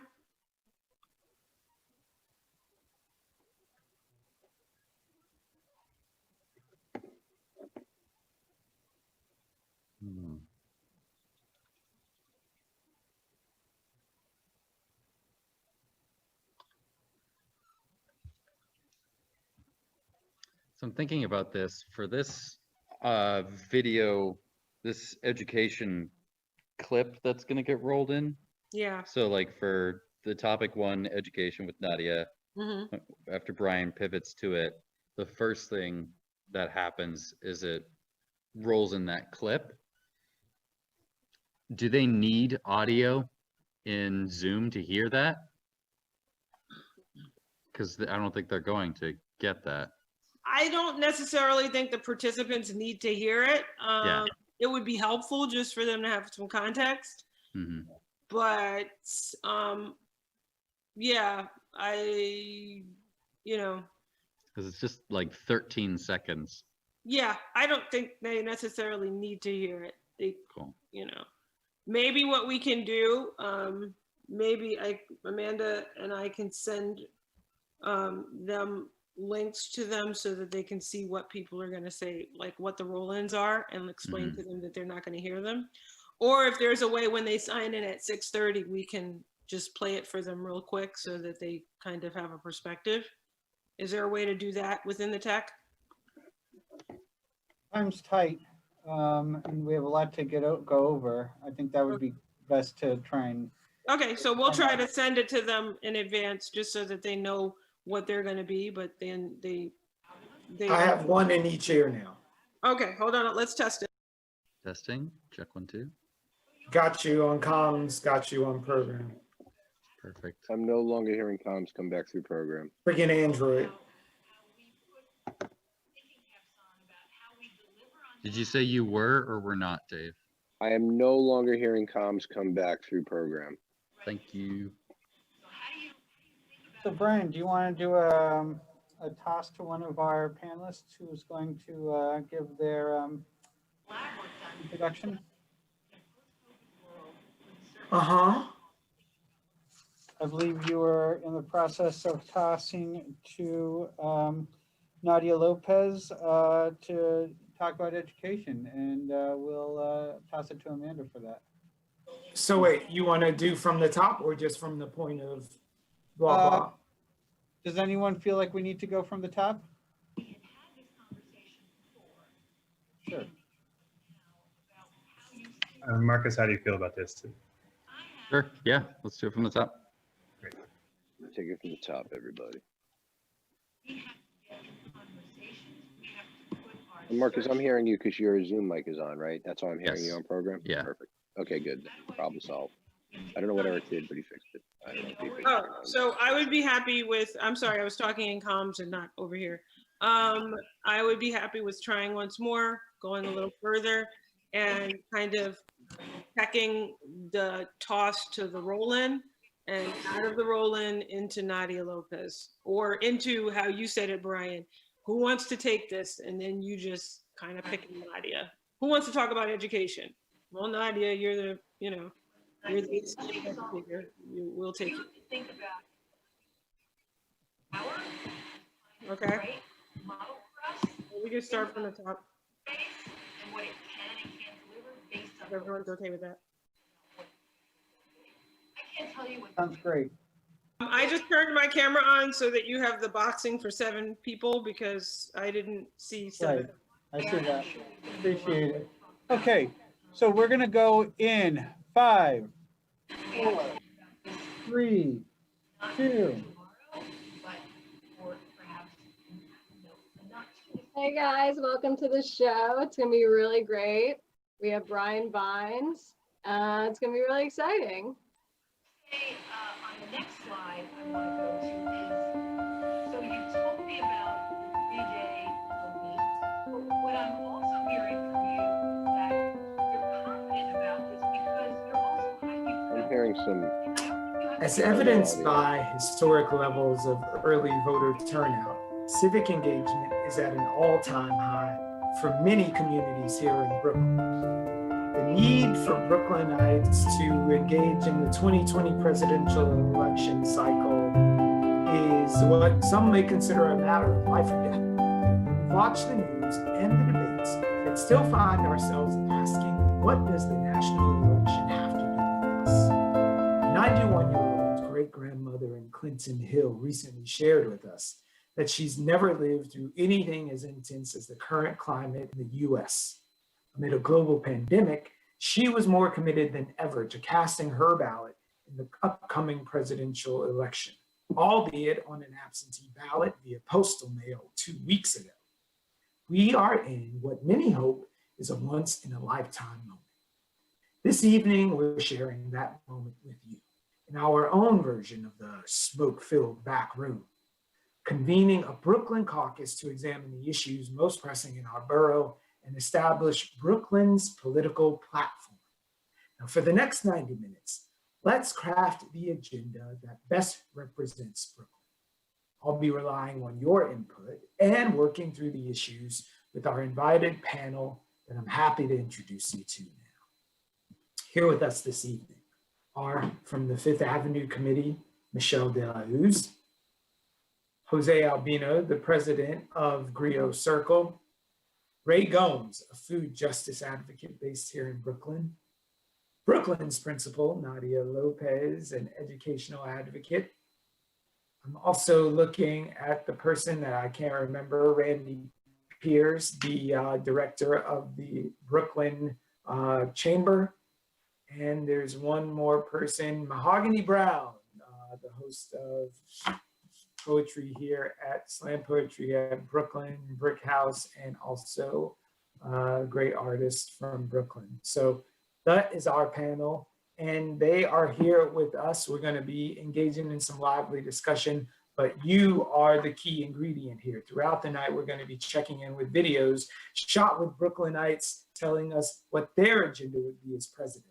But for right now, we're going to be introducing each of our panelists with an idea, starting with education versus infrastructure and small business. Now, when we say versus, it's a bit of a misnomer because these things are all very important to Brooklyn, but we really have to whittle down 6 topics into 3 wide policy planks. So we're going to be having people speak on behalf of each one of them, defending their ideas and listening to your voice. So first, I would like to engage on the topic of education. You know, we have a great principal here, but also education is important to anyone. So does anyone want to step into the fray to represent education? All right, Nadia, it's to you. Thank you, Ryan. Yeah, education's so important.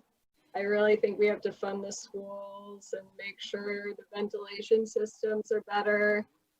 Yeah, I definitely one of the most important issues.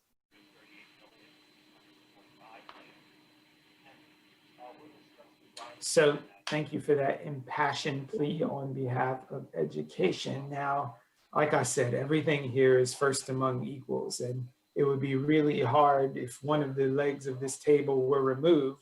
But if we have to decide between prioritizing education over infrastructure and small business for this upcoming election, how would that sound, Randy Pierce? I mean, you know, the economy is really important. Like, if the economy collapses, then you can't have money for schools. So I just think at the end of the day, kids can take a break from learning to save the economy, you know? You know what I mean? Sounds pretty good to me. So those are 2 impassioned pleas. We actually have some folks on the street sharing their ideas. Are we going to be able to toss to one of the videos? Is that the idea?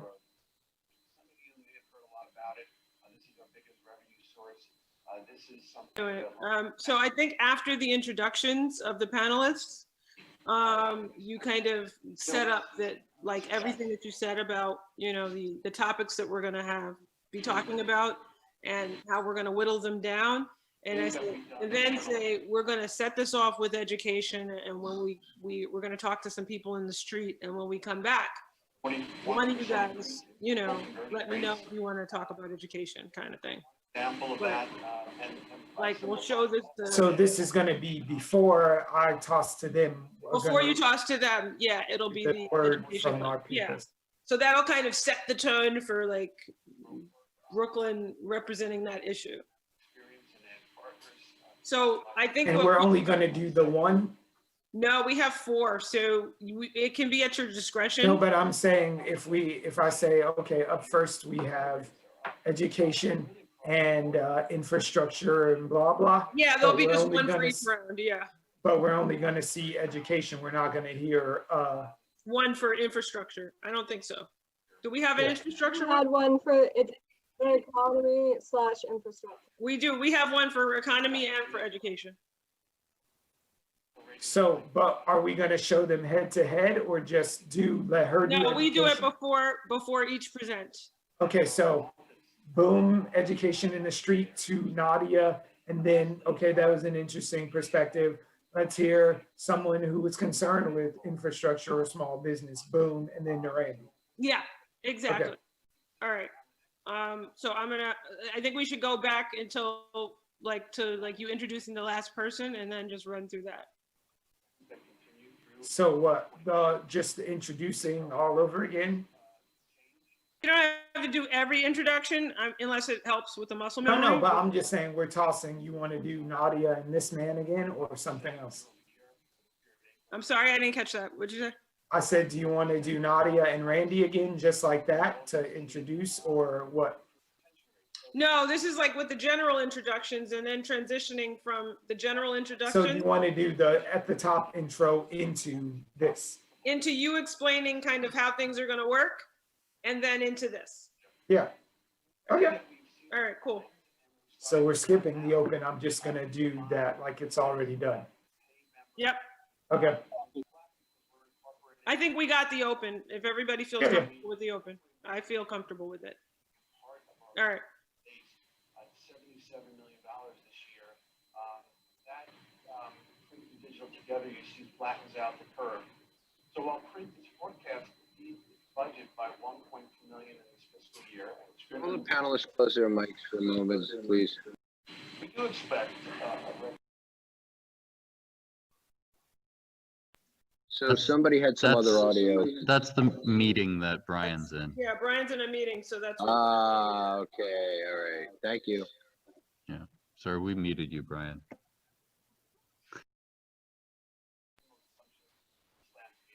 It was freaking me out on the program feed. Sorry.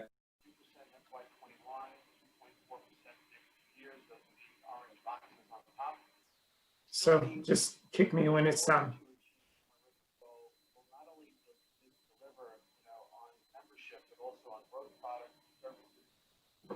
Okay. All right. Okay, then I'll introduce you to right now. Here with us this evening is the president of the Fifth Avenue Committee, Michelle De La Luz. We're also happy to welcome José Albino from the GRIOT Circle.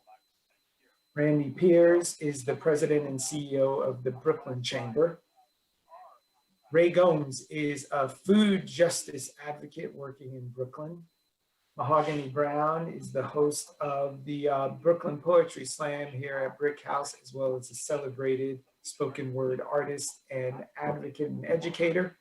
And finally, I'm happy to introduce you to Nadia Lopez, the principal emeritus of the Mott Hall Bridges Academy and an educational advocate. So thank you all for being here. And I want to remind everyone who's rocking with us right now on whatever platform you're on, we will be listening to and taking account of your comments all conversation long. So don't be shy to get into our ears that way. In the same spirit, we have been going all around Brooklyn, gathering voices to find out from real people on the street what it is that their issue is and how they would prioritize their first 100 days in office. So we're going to be taking on some issues head to head with 6 topics, each represented by one of our panelists. Then they will be voting to move it on from the general body into the wide policy planks that we're going to be taking. This evening, we're going to move from 6 to 3. And the first issues that we're going to be discussing are education and small business, and the economy and infrastructure. Here's a voice on education. My name is Emily. I'm from Park Slope, Brooklyn. If I were president, I would make public education much stronger than it is now. Am I supposed to talk? Yeah, education. It's really important. Yeah, I'm really happy to be here to talk about education. Yeah. So that was where the roll-in is, and now I say, here's Nadia Lopez, or what? Okay, so you heard it straight from the citizens. Now, Nadia Lopez, defend education and why it should take up the first plank on our 3-point policy. Because children are the future, and if we don't invest in our children, then there will be no future, and we can't risk that happening. All right, thank you for that impassioned plea, Principal Lopez. Now, first among equals, all of these issues are of dire importance to us. So we've just heard 2 voices on education. Now we're going to be turning our attention to the argument for the economy and infrastructure. Here's what we heard on the street. My name is Derek, and I'm from this neighborhood, Clinton Hill. If I were president, I think the first thing I would start with is I'd have a plan for COVID, which would naturally lead me into an economic recovery plan. And then I'd figure out the best way to move this country forward so that everybody has an opportunity to be successful. Certainly would not be pardoning who's in office now. So now from the Brooklyn Chamber, Randy Pierce, tell us why we should prioritize the economy and infrastructure as the first policy plank in our Brooklyn caucus. Well, thank you, Brian. I think I'm supposed to be speaking right now, right? So, yeah, I think economy is important. I think we have to get our economy structure in order before we can start building out our infrastructure around what our needs are. So that's my 2 cents. All right, so thank you for that impassioned plea on behalf of our small business community and the infrastructure needs we see borough-wide. So you've heard it, panel, and our audience at home. Does anyone have any last-minute things they'd like to contribute to either argument before we put this to a vote? Okay, so our panelists right now will be polled. So we're looking for the 6 of you to make your choice and set the die for what's going to be the first policy plank of the evening. Click education or economy/infrastructure, and do it now.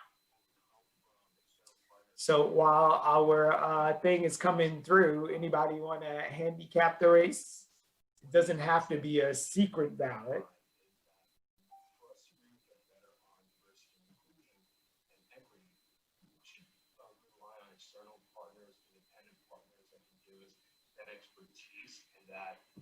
Well, I've got both running. So this is the V-Mix, and this is the...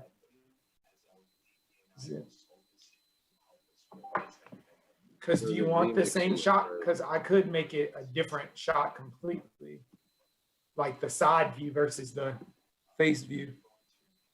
Because this is Zoom, this is V-Mix.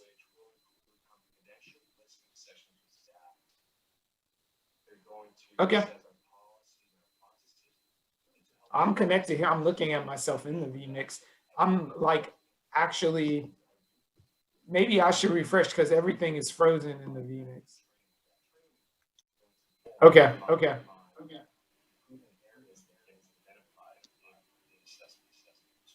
I'm only seeing me though.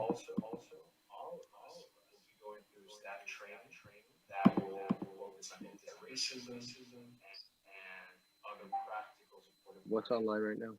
Say what, Ray? Okay, so take it back to now we're going to vote.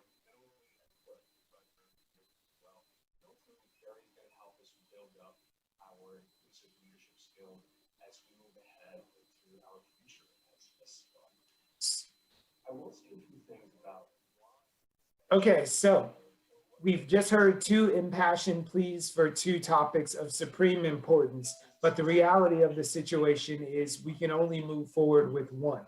So to lay the plank on what is our first policy part of our platform, we're looking at this poll between education and infrastructure / the economy. I'm asking everyone here in our panel to cast your vote right now. So while they're doing that, I encourage you who are watching right now to drop us a line and let us know which way that we should be going. Because I'm going to find out the results of our in-Zoom poll right now. And the results are in. And it looks as if the tally has shown. Am I going to see the tally, or are you going to tell me? Or not tally, but just when we get the thing? Okay. We've got our cornerstone issue. Education it is. All right, So- let's discuss it, because the problem, wait, hold on, because the problem is right now that when he cut to the V call,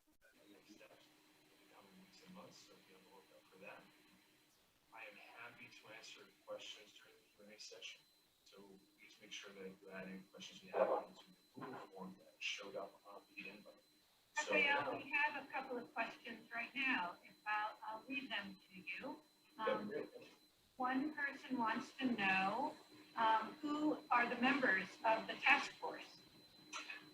So the task force started with Leonora, Shar, Raina Reem, who many of you know is our deputy diversity officer, and the group.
Specifically on some of these questions, so we can go into it in a more robust way.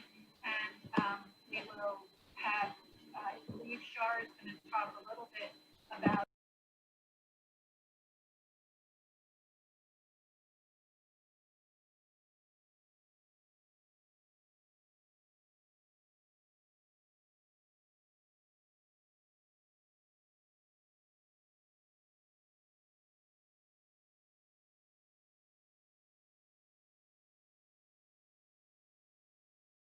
All right, sorry guys, we were having a whole comms talk. So, so what we're gonna do is, Brian, the cue for the polling, the cue for Marcus to bring you full screen and for Michael to start the polling is going to be you know, kind of talking about, okay, and now we're going to, you know, kind of have you guys, the panel vote, right?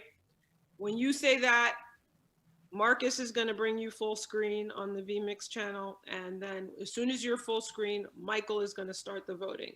So during that time, if you can just banter and be like, get your votes in, and then encourage people to vote in the chat on the YouTube, the viewers to vote. Then you're going to say, we're closing polling. Michael is going to close the poll. And then Marcus is going to announce in your ear what the result is. He's going to put that on screen with you full screen. He's going to keep that graphic on and pull out the full screen and go back to the grid view. And then he's going to remove the CG. Everybody got that? Sounds great. All right, let's try it. Tech it. We're gonna go back to you introducing the last couple of people, or no, we're gonna go back to finishing up with Randy Pierce, talking about economy and infrastructure and going into the vote. Economy and infrastructure is really important, and that's why I think it should be the issue we pick. You're on mute. All right, thank you both for those persuasive arguments. Again, knowing that both of these issues are of supreme importance to Brooklyn, and also knowing that we have a limited capacity to get this work done in the best possible way, I'm going to ask you to take on the first vote of the evening. Are we advancing education or infrastructure and community, what was it? The economy and infrastructure as our primary first plank of our platform. So right now is the time for each of our panelists to vote. There's a poll that's appearing right now. You can select education or the economy and infrastructure. Please vote now. And as our panel is voting, I want to encourage you all to drop a comment. Let us know how you would vote on this issue. We want to make sure that you continue to be heard, just like those folks we saw on the street. We want you to have a voice in, and I am told that our polling is done. The selection has been made, and the first plank in our policy platform is education. So do you at home agree? If you do, let us know. If you don't, let us know even more, because we're going to be moving on, and maybe that issue may not be as dead as you may think. So our next two sets of issues are going to be, once again, core to what's happening in Brooklyn with its people right now. We're looking at food security. Am I stopping?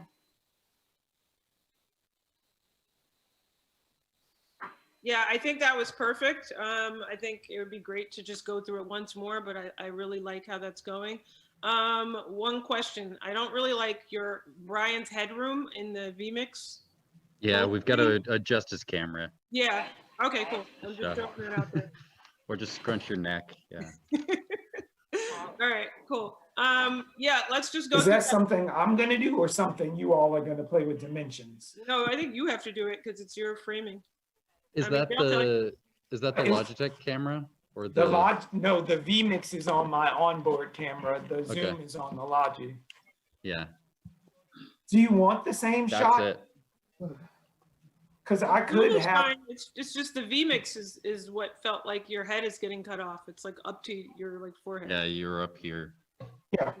Because I'm saying, if you want to make it more dramatic, where I turn and say the winner is education. I would love that. That camera. I wanted that. Swap. But if the juice isn't worth the squeeze, but it literally is just a matter of me going like. But you got to remember that you're full screen before you're. You got to remember. Well, I'm saying I'm full screen.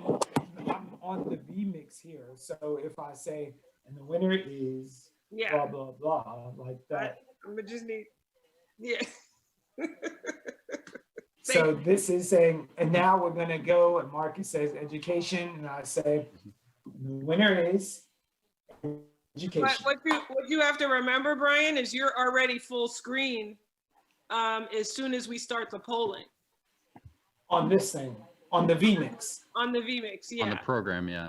Okay, but that's not a big deal. If you say okay. So you can just do the turn and be like, now, okay, now we're gonna start polling. To vote, yeah, and now we're gonna start our vote. But it's only whatever you all want. I don't need to complicate things for. No, I like that. If as long as it's not complicated for the crew, it's just remembering that goes full screen when we begin the vote. So that's the dialogue that you're gonna be doing that pivot. Yeah, because anyone just tell me vMix. How do you guys feel about it? The camera that you've moved is the Zoom camera. Yes. Okay. So and whatever, I can program them to be whatever you want. So if you prefer Zoom, if you prefer the Logitech during the Zoom conversation and the thing, but I guess honestly, it would be easier to speak to the computer because I can look at everything to have the onboard for Zoom and this guy just for polling specifically. Yeah, so let's make the one where you have to turn just for the polling so that it's, and for the rest of the time, you're straight to camera, just straightforward.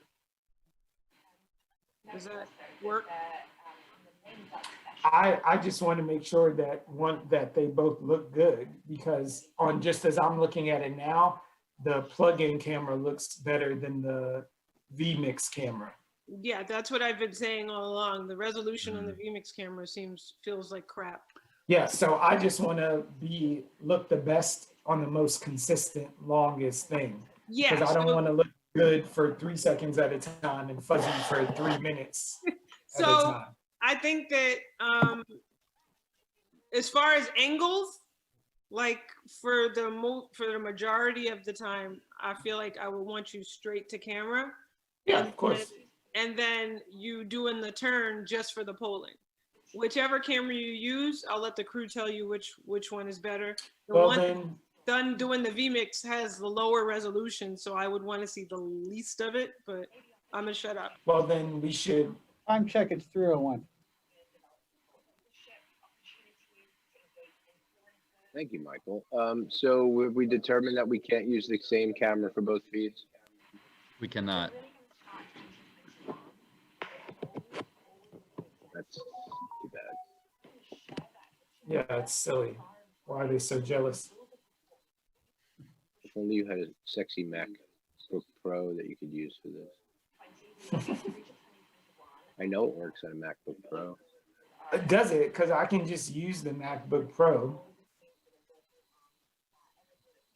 No, let's not change anything now.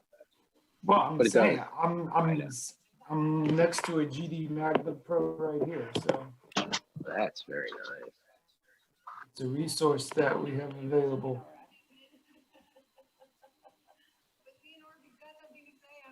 Well, as Michael gave us the time check, let's try to work out what we're going to do as quickly as possible. I've kind of chimed in all I can possibly chime in now.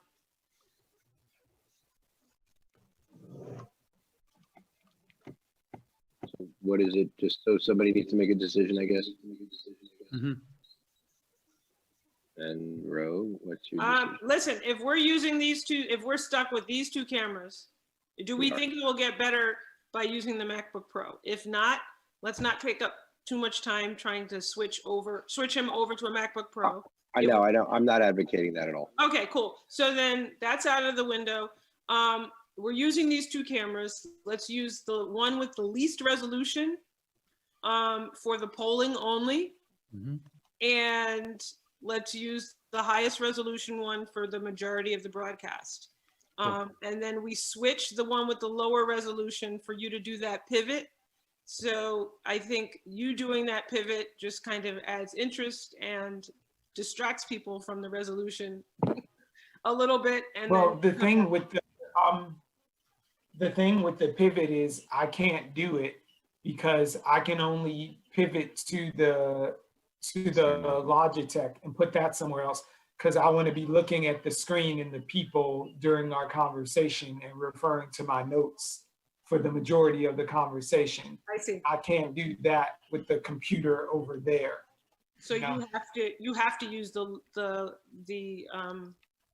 I have to use I have to be able to look at the computer for the main part of the conversation.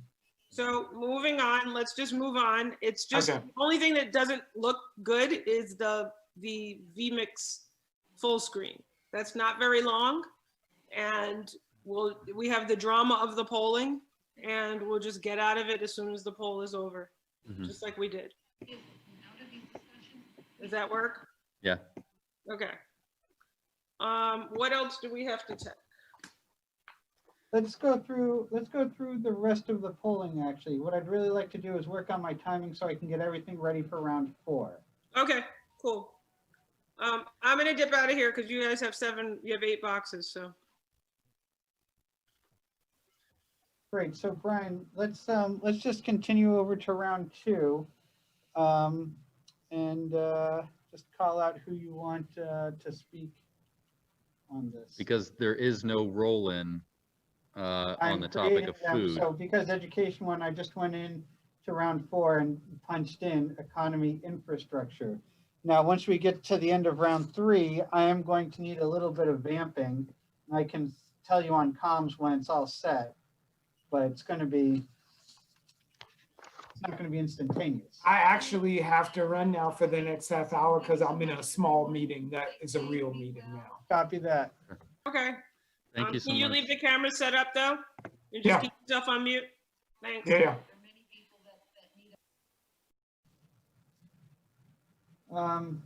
Okay then, so. We're gonna have to tweak his headroom like when he gets on later. Mhm. Yeah, lighting, all that jazz.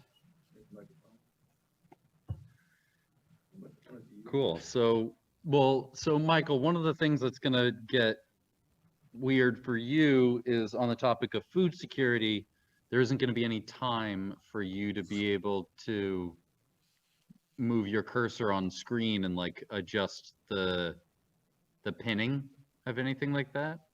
Yeah, Because so what I'm doing I don't is have a roll in. I'm moving away from pinning. What I'm getting to, and again, this is something that I want to communicate to everybody, is like everyone's going to go into presentation mode. So Speaker view. I'm just going on to speaker view. Yeah. So it's going to just be whoever is speaking is going to be the person who's going to be on camera. So again, if Marcus clears his throat right now, it's going to go to Marcus for just a second until I claim it back. It's speaker view. Otherwise, I'm going to need to go in and fiddle with stuff, and you'll see graphics and you'll see all that jazz. Question, can one of us just mute the other panelists while somebody's presenting and then really quickly unmute them? I mean, I would ask that panelists just mute themselves. Okay. I think that would be best practice. All right, so we'll talk to them about that at 6:30 when we do when they sign in. We'll explain to them when somebody's defending their ideas, just turn your mic off so that you don't go on camera automatically. How realistic do we think it's going to be that they'll take 7 minutes to make their case? Oh, not realistic at all. I think that's completely padded. Yeah. Great. Where do you think, how do you think the padding is going to go? We're going to, we have 45 minutes at the top to kind of set the table. Mm-hmm. So that puts us at approximately 7:45 is when the gamification actually starts. Mm-hmm. Then we have 25 minutes set aside for the conclusion. So clearly I've lost something in the presentation there a bit. But. The padding surplus will really be used in the dialogue sections. So when That's part 1 and 3. Yeah, like when they're the concluding thoughts and when they're right before they vote in each round, right before they vote and they're talking about the issues. That's where the padding, we're gonna kind of use up some of the padding.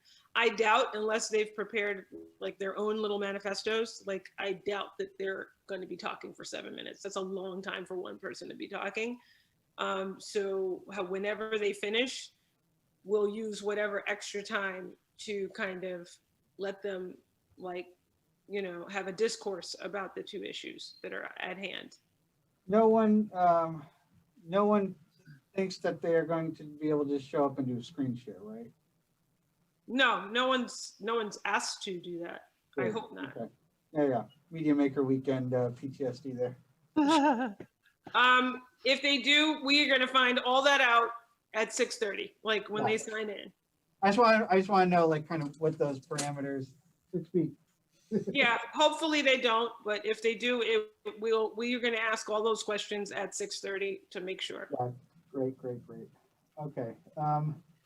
So, what can we play with now? Now that I've got some, I just want some clarity. I've got some assets that I don't know if they're to be used or not. Okay, I've which got one? this. It's at the very bottom. If You're you playing look it at on the program? Yeah, if you look at the program return. Hi, Amanda. Yeah, the BRIC TV presents a Be Heard Town Hall. Yes. Ro, do you want to use those? I don't see it. I can't see. Oh, If you so in Oh. Zoom here, yeah, if you look I at see, the one I see. program return. I don't think we need that this time around. Because the screen is already super crowded. I don't want that this time around. Yeah, and I've got two overlays that are dedicated to the ASL people Yeah, as well. don't worry about it. Cool. People know what they're watching. Hey, bro. So pin, for example, the return video. I'm sorry?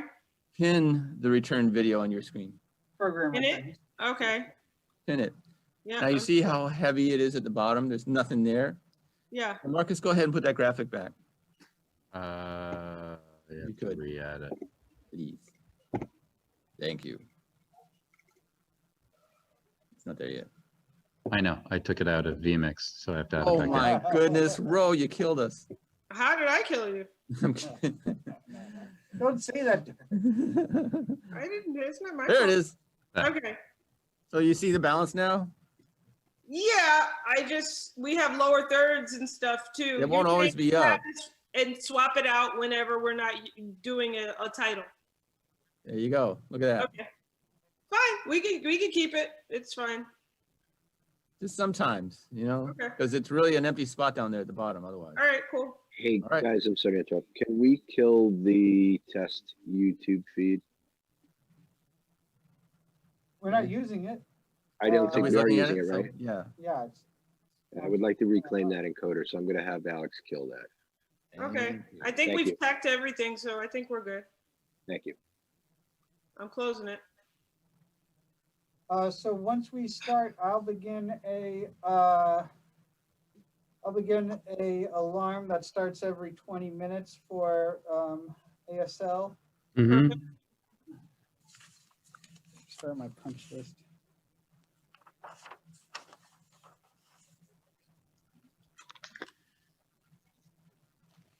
Let me check something.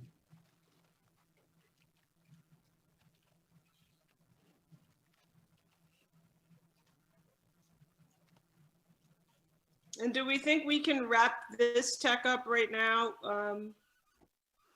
Like kind of right now and give everybody a little bit of a break before the 4:30 tech? Yeah, I think so. I think we've worked out the bugs that we've discovered. Yeah. We've got our things that we've rolled in working, lower thirds working. The poll seems to be working. Mm-hmm. Yeah. All right. Yay. The only thing bugging me is Brian's resolution, which doesn't seem like anything we can do about it. And his headroom, which we're gonna fix when we get into the 6:30, Mm-hmm. 6:15 tech. Well, at 4:30, we're going to Yeah, be back in with those stand-ins again. yeah, cool. So that's an hour and 15. At 4:30, we'll have everyone back in. And let's see, we'll try and just as quickly as we can power through from the top. I think we got the muscle memory. Mm-hmm. Yeah, like I said, one thing I'd really like to just like make sure I have nailed down is how to get that that poll going properly. That fourth poll. Well, you already did it really well, so I think Well, we're no, it's the fourth one where I need to like punch in the info as we go. okay. Got So it. that's going to be a little tricky on my end. Mm-hmm. But, So we'll tech that at 4:30. yeah, like I said, I'm going to be on comms. I might need to tell Brian to vamp me just a little Okay. bit once we get through 6th round. All right, so can we all get out of here and get a little kind of fresh air to kind of refresh before the 4:30? Sounds great. Yeah. Are we jumping, Michael, are we jumping back into this or is it the No, other I'm Zoom going link? to end this session and we're going to jump into the actual session. So that way we have everything, we're going to have everything set from this tech for when guests arrive at 6:30. Perfect. Cool. And then what about for comms? Is it the same comms link that we had today, or you're going to set up a new comms? Do you guys want this comms link? It's Might as fine. well leave it open, yeah. Let's just leave it open. Okay. Okay, cool. All right, guys. All right. Cool. Take a Thank break. you, everyone. Take care. You don't have to go home, but you can't stay here. Charge your stuff.